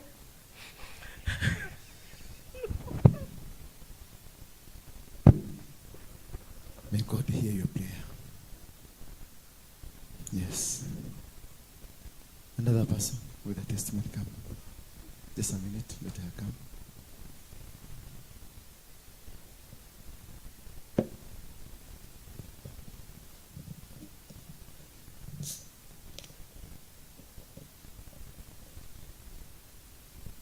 Good afternoon, church. Um, I was a bit reluctant to come here and say something, but I told God it is just good that I say a thing or two. First of all, how I came to find... Tell us your name first before how you came. Okay. My name is Anne Wanjiro Njiro. Yeah. And Anne Wanjiro Njiro. Yeah. Better known as Wanjiro Njiro. Uh-huh. And I'm very happy to be here. Great things have happened since I came here. The funny thing I want to share with you today is that my coming here was an act of religious rebellion. Since about 2016, I've gone through a lot of turmoil, which I'll not get into. Emotional, spiritual, name it. And I had been very, very tormented, where I cannot talk of a day between 2016 and the day I came here that I knew peace. But then, we had prayed with so many people. And I had somebody talking about seeds. I can't count the seeds I have planted. Seeds. Yeah, everybody wants something. They would and they would travel from very far to come at my cost to pray for me where I was in another town. We had tried everything, moving towns, moving jobs, doing everything. Nothing was working. Eventually, I decided I don't believe in Jesus. In fact, I decided religion is just a fallacy. All this nonsense I don't want. So everybody who came to pray with me, I told them, I don't pray. I can pray for myself. And to annoy people, you know, I used to go on YouTube and I would see, somehow, I think God was trying to get me delivered, because when I stopped focusing on preachers and religion and stuff, I really started praying. And I told God, I don't think my life was just made to waste like this. Help me. Help me the way you know best. So after that, every time I would put on my TV, the YouTube channel would go to a young man, Vincent Mboya, who was doing very interesting interviews, the kind of things that captivate me, about Mongiki, transformation from Mongiki to Christianity. And I found that so radical and so funny. At some point, I even thought, here there is a catch. So I got extremely engrossed. I would never stop watching. And then I'm like, wait a minute, this is the first thing I listened to that makes a lot of sense to me. So one day, an old lady, maybe an age mate of my mother, invites me to her house after calling me, and she told me, come we pray. And I said, I don't want prayers. I'm tired of prayers. I've prayed with everyone. I don't want to be prayed for by anyone. In fact, the only person who I can pray with is Apostle Dora Waruinge. So she laughed. She told me, are you serious? I said, yeah. And I'm not going to pray with anybody else. And in fact, I will hunt him down until I find him. That's the day I'll pray with somebody. And you know, it was rebellion. I was rebelling against everything mainstream. I was rebelling against everything normal and good. Little did I know that that is where I was going to find God. Little did I know that is where I was going to find deliverance. Little did I know that is where I was going to be able to say that Jesus is Lord, because I did not even want to hear that name, Jesus. And today, having known him for the shortest time, I feel like I can't even explain it. First of all, I'm not stressed anymore. You don't have any stress? The first few days we prayed, I got a few revelations, and those revelations were good when I was listening to them. But when I got home, the reality of how strong they were struck me so hard that I got sick. I couldn't walk. I was as sick as could be. And I even went and got first aid, a lot of medication, everything. 2-3 days I was down. But since I woke up to this day, I don't know what stress is. I'm just a happy person. So you first went down? To the bottom, rock bottom, lower than I had ever been, crying for nothing. My sister is asking me, what is it? I am just crying. I have never felt that level of depression. And I told her, you just take me to the chemist. They know me, they know my prescription, they know what to do with me, just take me there. So they went, they did their thing. I lied there for about an hour, then I started laughing again. Of course, now it was the medicine. But after that, everything has changed, including those things that the revelations and the struggles that I have gone through. Now I look at them very differently, and I think I'm a stronger person, and I think that maybe God had put me through that. Maybe I was too soft. Maybe I was too sheltered. Sheltered, but not sheltered. You know what I mean. So it has changed me. I am very, very strong because I have turned that pain into strength because of the apostle. And some things he says in passing as you're living, don't let your enemies see your fear. Small, small things. And when you're sleeping, they always come to you and they always making you a better and a stronger person. Another funny thing I would like to share with you is that I got so sick until I was retired on medical grounds, and I was given a tidy sum of money, but don't ask me where it went. Today I don't have a shilling of it. Like 7 months down the line. I can't show you anything for it. But anyway, when I told this lady that I was only ready to pray with Pastor Apostle Waruinge, she told me, Shiro, I'll do anything for you. Gomwetha, gomona, na gomorehe, na noguka. So I said, fine, I will come and find him. And I thought it was a joke. So she told me, come at 11 tomorrow. I told her, really? She said, yes. So I said, I'll be there. So I went. Of course, he didn't come at 11. I have learned his sneaky ways. So he came in the evening, but I was determined because I had said until I meet this man, me, I'm praying with nobody. And it was the work of God and worth every second. Amen. So when he told me to meet him at his church, I thought that was an odd destination, but the strength of my convictions, I said, I don't care. I'm going, I don't know where that is, but Uber, wanajua. So I came. And then he told me to offer something. See, I've told you how broke I was. So me, I had Uber fare home and back and a few shillings change. So I tried to think, I tried to do math. He told me, don't be ashamed of what you have. So I just gave a certain amount without thinking about what to do next. Yeah? Just knowing that I had come with about 570 and I would go home with about the same amount. So I gave. But going home time, the fare had doubled. Yeah? So me, I got into the Uber.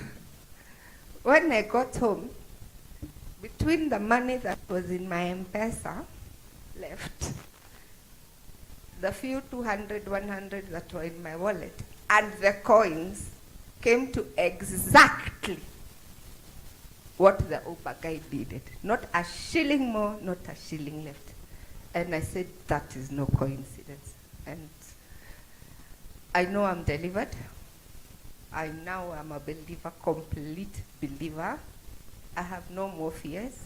I don't even fear those things that, had been set against me. Yes. I just say thank you, Lord. Thank and you, Lord. Thank you for bringing me to the pastor, Apostle Yes. Waruinge. I have found healing and I have found peace, and I thank the Lord so much. In Amen. Jesus' name. May God help you. May God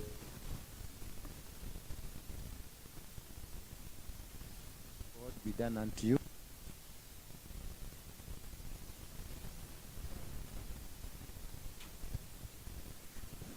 Let the will of God be done unto you. May you succeed in every move you make.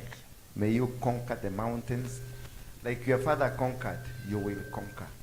But under the influence of the Holy Spirit of Jesus Christ. I know you will succeed. And God will give you a wonderful ministry in the media. And you will go places. You will never fail. The altars of your family, God has destroyed them. But free. You are the Moses of your family. In Jesus' name. Amen. Will you be working with us, or you came to pick your miracle? I'll be working. Yes. I'll give you the job. I will employ you without paying you a salary. I give you responsibility to lead the media of the church.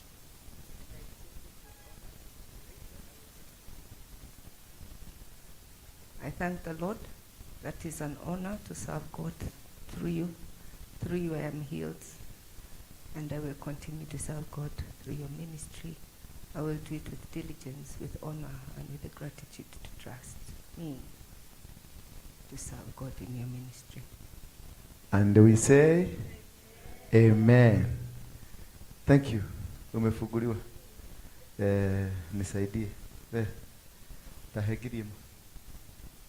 Saidie. Ya hapa si yako. Leta 1,000. Huyu ndio treasurer wetu. Hiyo ndio anabebaga kiodo. Si unaona venye amenyoroka?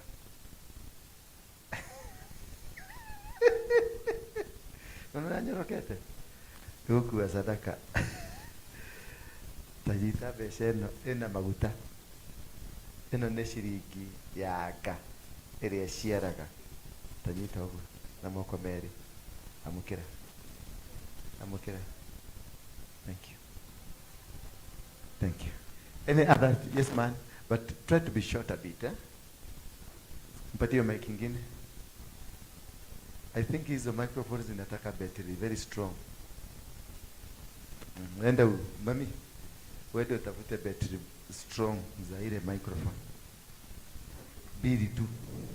Only two. Yes. Bwana Yesu asifiwe. Shika mic. Bwana Yesu asifiwe. Praise God once.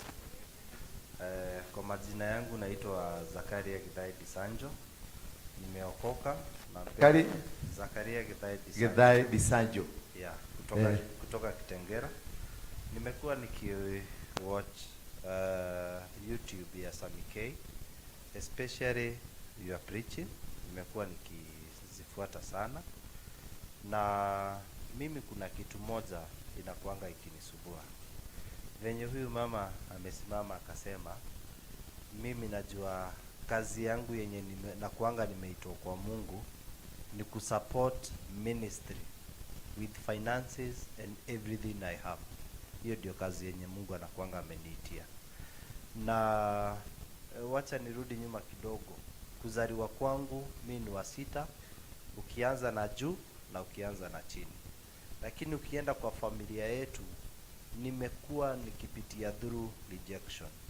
Hata saa hii nikienda niwaongebie kitu, hakuna mtu anakuanga anataka kunisikiza. My dad died nikiwa mtu wa kama miaka 11, allowed 1999. Na before my father age, niliamka nikaambia dad, ukienda hutarudi. Lakini dad akaniambia, wewe ni mtoto na ile ndoto umeota haita ni affect. Immediately my dad venye alienda that kazini on Monday alipata accident.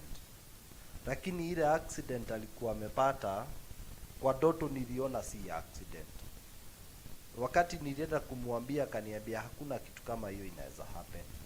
So kugrow kwangu tuligrow na shida, kuna pesa, lakini the most neglected children ilikuwa ni mimi.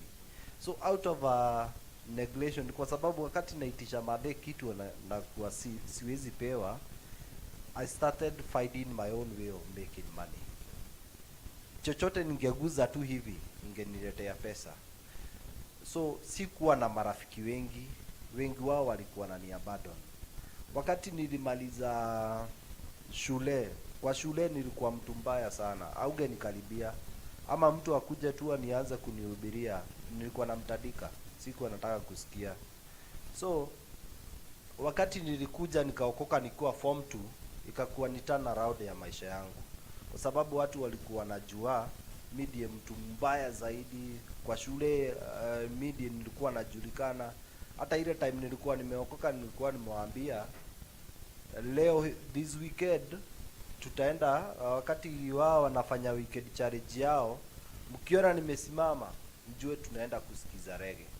So mchungaji akakuwa anahubiri pale, nikakuwa kwa kiti najaribu kuamka, nikulia tu sijui kunaendelea nini, lakini mchungaji ananiambia najua uko hapo na niwe naongelesha.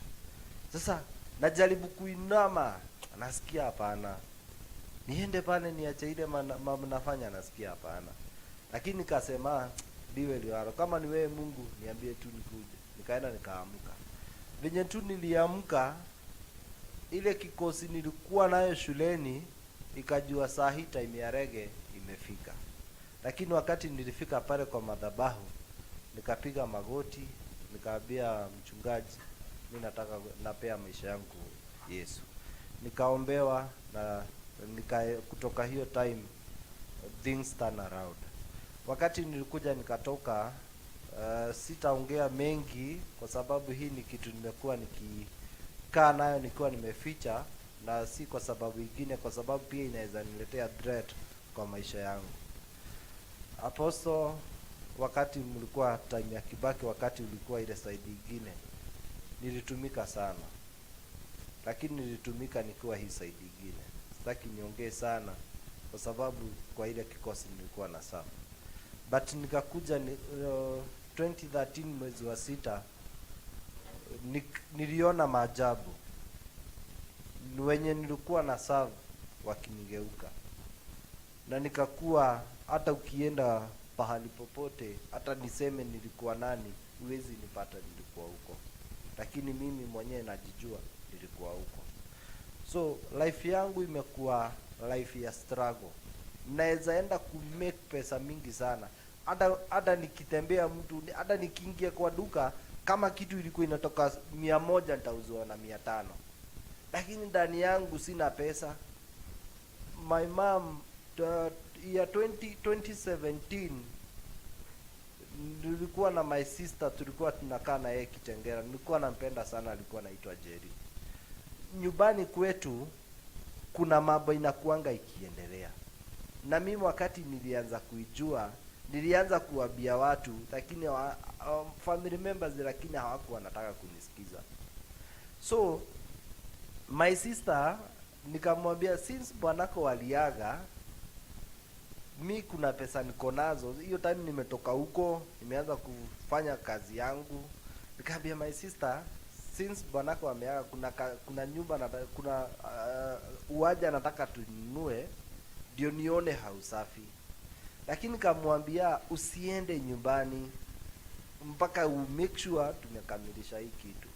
Wakati my sister nilimwambia hivyo, out of the excitement alienda nyumbani, akasema Githae anamnunulia shamba. Ile pesa nilikuwa nayo, wakati alirudi, before tuende kununua hiyo shamba, badala tununue shamba yote niliacha na West Hospital. As we talk like now, Jerry aliaga.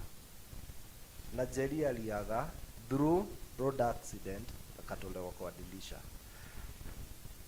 Nikajaribu kutafuta tu pesa zingine. Madeni na kuhangaika ikinifuata all over. Hata saa hii niko na madeni mingi sana. 2018 nikaambia hiyo death ya my sister ilini affect sana, lakini mimi sijai give up. 2018 nikajikusanya, nikaenda nikaambia mami, ile kuna kitu nataka tufanye. Mimi nataka nikuweke venye tulikuwa tunakaa kitambo, urudishe kuku, urudishe ng'ombe na kila kitu iko sawa. Na tukaanza nikatoa pesa yangu, nikaenda nikajenga zizi la ng'ombe, nikajenga zizi la mbuzi.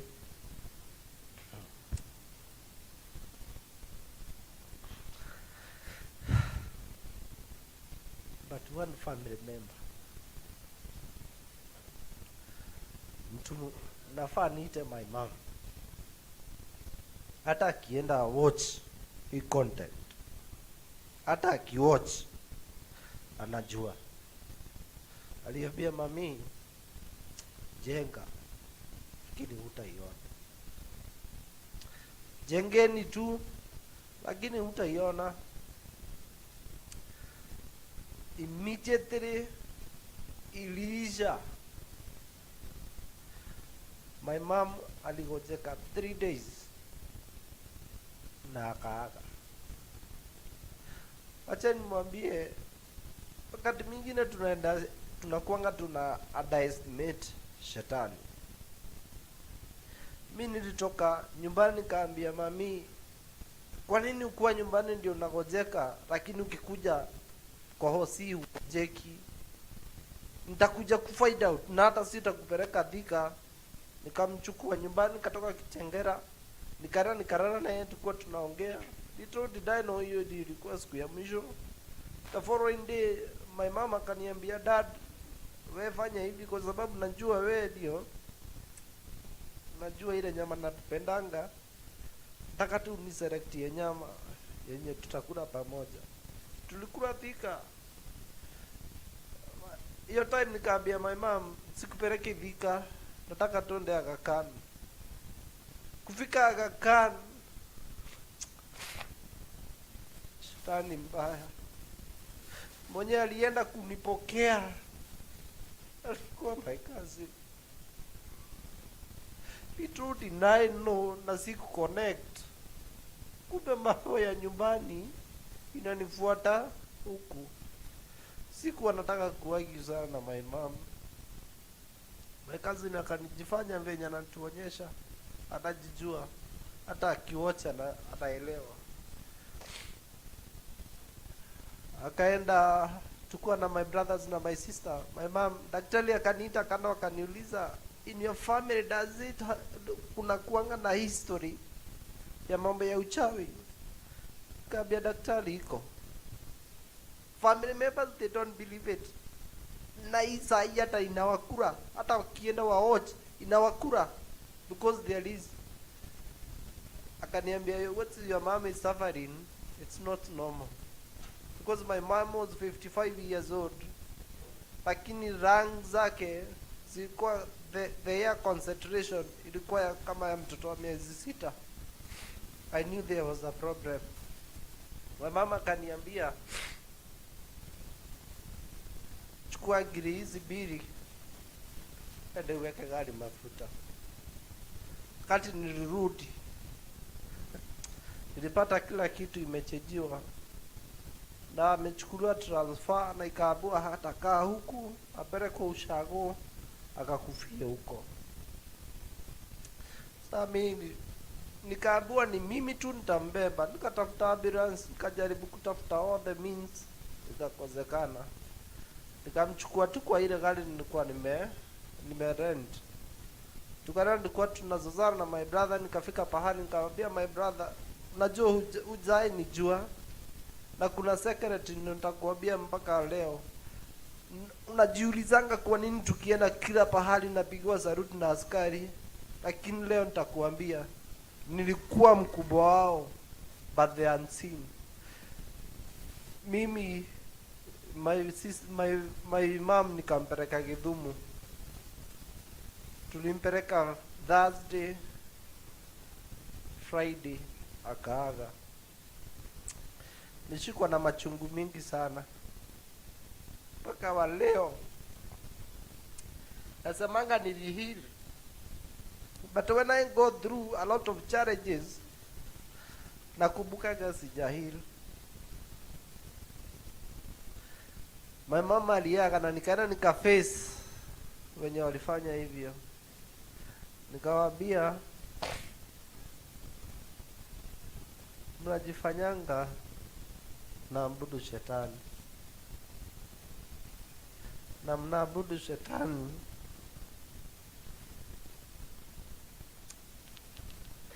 kwa kutumaliza.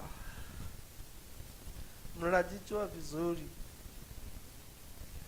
mliua my father, mkaua my sister,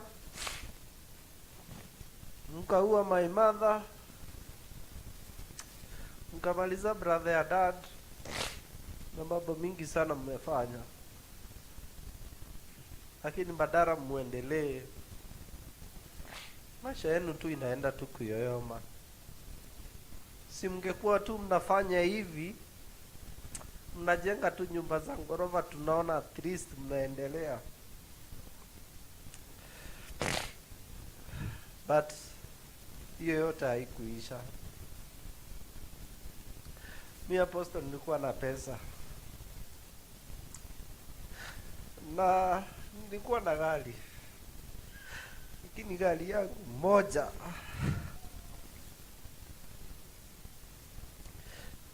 ilikuwa auctioned kwa sababu ya giri 10. Nilikuwa na duka ya stima, na nilikuwa nimeajiri my cousin kama driver, lakini cousin yangu aliniambia na mamake anataka nimsaidie na material ya 21,500. Nikamwambia ukienda hapa town najulikana, siuende kwa ile duka tunachukuanga material, mwambie tu nitalipa. Lakini akaniambia hapana, haina haraka, wewe mwenyewe tu utanipa. Sikuwa na, I was so ignorant. Nilikuwa nimeokoka, lakini jumi ni Mwanglikana, nilikuwa nasema kama ilivyo mwanzo ndivyo inavyokuwa saa hii na ndivyo itakuwa. Little did I know, venye nilimpatia, nikatoa material kwa duka nikampatia, kila kitu ili change. Kuna mimi nilikuwa nafanyia kazi, alikuwa ananipenda sana. Mimi pahali popote nipo, hata mkuwe nani, lazima mfuate sheria, lazima muombe mkiingia kazini, na wizi haitakuwa. Mhindi alienda akaniuliza, do I even know you? Mambo yangu ikaanza kuenda chini, sibi yangu ikakuwa dami, ikakuwa hata uko na pesa, yani uko na simu. Mi kwa kazi yangu, hata wenye wako na kampuni kubwa kubwa haiwezi bishana na mimi.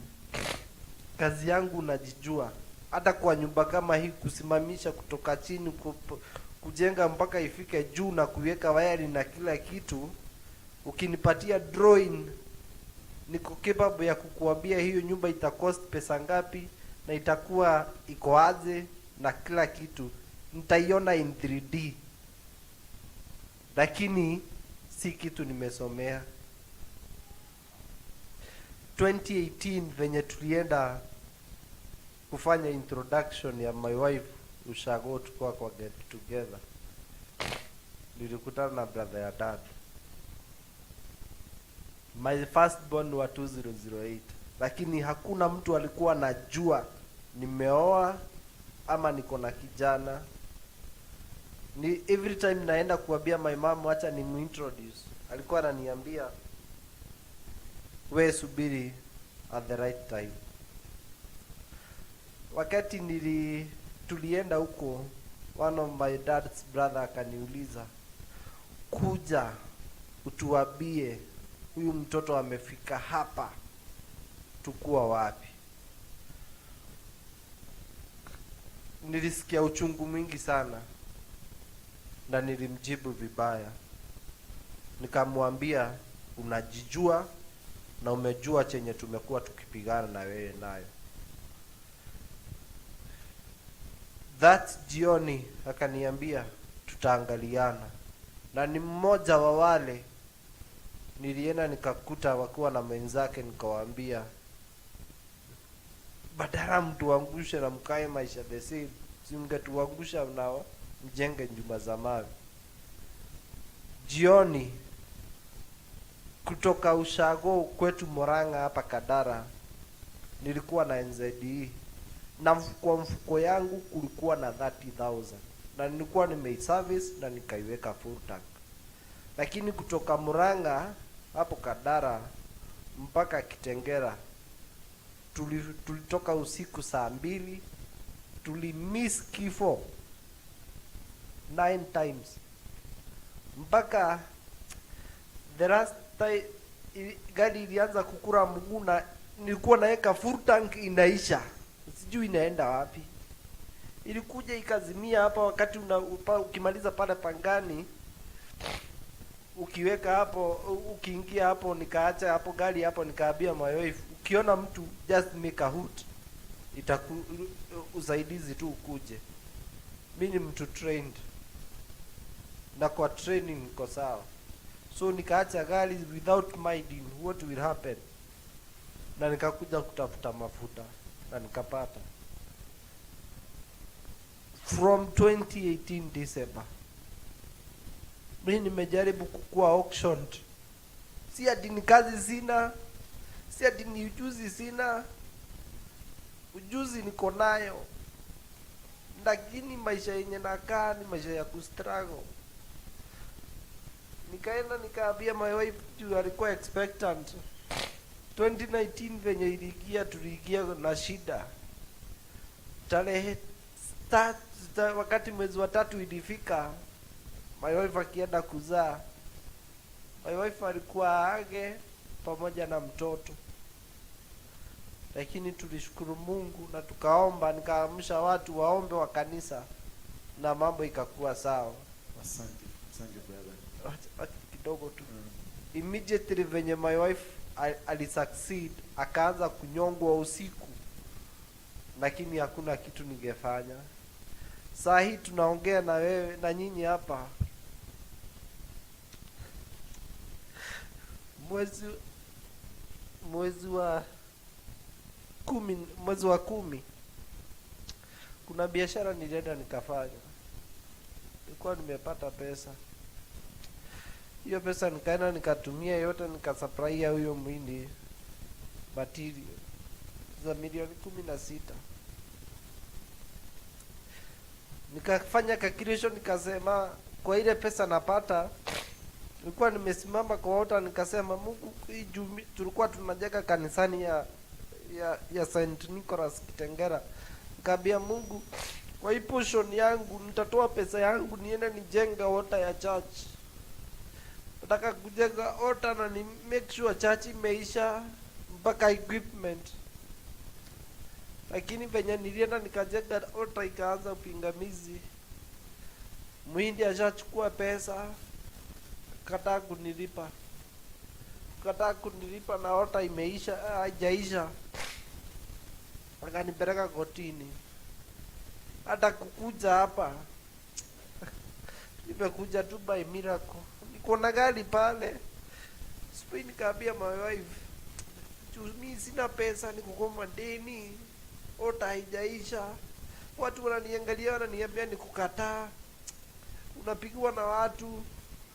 Akachukua badala nilipe na mdai za milioni 14, 14.8. Badala nilipe akanipeleka high court. Akaenda high court akadictate. Ikakuwa badala akaniambia you will take me nowhere. You will take me nowhere. Aliniambia you will take me nowhere, and mark my word. Yes. Nimejaribu kuongea na askari, nimejaribu kuongea na lawyer. Ni Muhindi. Huyo Muhindi ako na 14.8 million. Sasa piga magoti yako hapo chini. Weka tu magoti kama utaweza. Kuna, wacha nirudi nyuma kidogo. 2021 mimi nilipata accident. Nilibebwa na mtu wa motorbike, akaenda akaniachia trailer pale Sabaki. Lakini badala trailer inikanyange, nikaambia Mungu, kumbuka tu tuliahidi mimi sitawahi kufa kwa barabara na sitawahi kufa miaka yangu kama haijaisha. Manake miaka ya mtu ni 120 na juu umebarikiwa unaongezewa. So hii mguu ilivujika kwa sababu ilivujika kwa hapa kwa patera, and it's only took 14 days na ikapona. Wakati tulienda pale daktari akaanza kunifanyia surgery, aliniambia mwenye alikutoa kwa motorbike ilikuwa ni adrenaline. Nami nikamwambia mwenye alinitoa kwa motorbike, kwa sababu kama unajua Sabaki venye iko, mbele yetu nilikuwa kwa motorbike, nyuma yetu ilikuwa trailer, na hata dereva wa trailer hakuna kitu angeweza kufanya. Ningekanyangwa, ningetoshanishwa na barabara. Lakini trailer venye iko ilipeperushwa na upepo ikapelekwa hii side nyingine. Magari yote ilishikwa ni kama ilishikwa tu hivi kasimama. Au madereva akaanza wakatoka wakakuja akasema, nani amesimamisha gari yako? Nani amesimamisha gari yako? Kujeni muone mtu wa Mungu. Wakanipata nikiomba. Mchungaji, mimi nimepitia magumu. Ndio nataka sasa tukuombea. Magumu kabisa. Kuna legal ground kwenu. The legal ground means kuna madhabahu ya shetani ambayo imekufuata. Number 2, ulipokuwa mkubwa ulihusishwa kwenye idara fulani, na hiyo idara ulitumika kufanya mambo mengi mbaya. Number 3, kule hawa watu, lakini wengine tutaongea na wao private. Acha kupiga magoti, simama tu. Acha tu nipige. Father, in the mighty name of Jesus Christ, wewe ni Mungu mwenye kuumba mbingu na dunia. Ulimpenda huyu mwanaume jinsi alivyo, na umemlinda na kumtetea na kumfikisha mahali umemfikisha, kwa sababu ulitaka siku kama hii asimame kwenye madhabahu hii, atubu dhambi zake zote alizozitenda kwa makusudio na dhambi zile alizozitenda bila makusudio. Hivi amenena kwa ajili ulipenda hivi. Ninamwombea msamaha kwako, na milango yote iliyokuwa imefungwa ya kifedha, milango iliyofungwa katika maisha yake yote, ninaifungua katika jina la Yesu Kristo. Hiyo kesi ambayo amepelekwa kule kotini, I nullify it in the mighty name of Jesus Christ. Oh yes. Every money that is owed to him by some people, I return it in mighty name of Jesus Christ. Oh yes. And the work you are called to do, you will do in Jesus' name. Sema amen. Amen. Chukua siku 7 za maombi peke yako. Go and pray. Seek forgiveness. Kuna watu wanalia mahali. Umenielewa? Kuna watu wanalia mahali. Uombe, tutaongea nawe baadaye. Nataka kuwashukuru sana kwa siku hii. Najua kuna chai, kuna chai. Tukunywe chai, tuseme happy new year. Si ndio? Happy new year. How are you my brother? Are you okay now? Uko kabisa sasa? Vizuri. Thank you. Lakini uweze kutupatia ushuhuda? Asante. Kwa hivyo mubarikiwe sana, ni kwa sababu wakati umeenda sana. Tumelala hapa. Let's make it on Wednesday. Wednesday we can come. Watu wa testimony tuwe Wednesday, tukuje early enough, then we shall relay our programs. We'll sit down to Pange. I want you to manage the media team, manage the media, everything depending ministry. I want you to lead it. And also my brother, we'll talk. Hata kama hatuwezi ongea leo sana, we find the time and talk. Huyo msichana unamjua? Unamenya? Mshaikutana. Bwana Yesu asifiwe sana. Baba, ninakushukuru, nasema ni asante, maana wewe ni Mungu mwenye uwezo, mwenye mamlaka. Asante sana kwa sababu ya siku hii ya leo ambayo ni ya kwanza, ambayo umetufanikisha na shuhuda za kiajabu. shuhuda ambazo zinabadilisha nyoyo za watu, shuhuda ambazo zinatuashiria katika kushinda vita vya kishetani, vita vya kiroho, vita vya kimadhabahu. Kutoka sasa kwenda mbele, madhabahu yoyote yaliyoinuliwa katika taifa hili letu, madhabahu ya Freemason, madhabahu ya mauaji, damu iliyomwagika, damu iliyomwagwa kwa makusudi kupitia kwa accident, damu iliyomwagwa kupitia kwa idara fulani mbalimbali za kiserikali, damu iliyomwagwa kwa sababu wazazi wamepatiana watoto wao na watoto wao wamepatiana kwa wazazi. Siku hii I trust and believe in you, God, that everything has been nullified in Jesus' name. Somebody say amen. Jumatano, Jumanne kuna service, Jumatano kuna service. Nayo siku ya Alhamisi nitakuwa service kwa watu wa Thika. Tumepata hall. Nitawaambieni jina yake, but we have a hall in Thika. We have a church in Thika, full-fledged church. We are going on well, and soon we are opening more branches all over the country. But for right now, we are planning for a mega crusade in Muranga, Ihora Stadium. We will be giving you information on more and more about it. For now, remain blessed. God has blessed you. For our people outside the country, you are in Gulf, you are in Europe, you are in America, you are in Australia, you are in Canada, wherever you are, God bless you.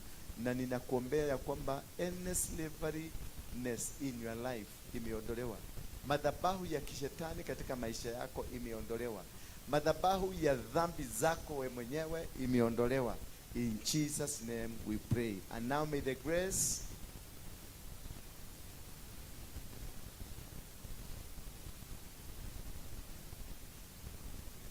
Amen. Sasa mtengeneze Crusader for Christ Ministry inakukaribisha kwenye ibada ya kila Jumapili. Ibada ya kwanza ikianza saa 4 hadi saa 6, huku ibada ya pili ikianza saa 6 hadi saa 8 mchana. Kanisa letu linapatikana kwenye mzunguko wa City Stadium, njia ya kuingia Mthurwa kwenye jengo la Mang Holding Building, second floor. Kwa maelezo zaidi sema nasi kupitia nambari ya simu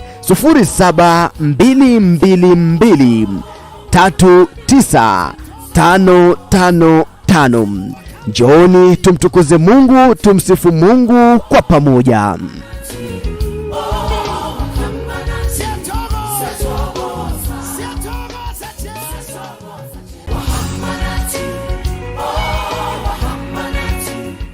Crusader for Christ Ministry inakukaribisha kwenye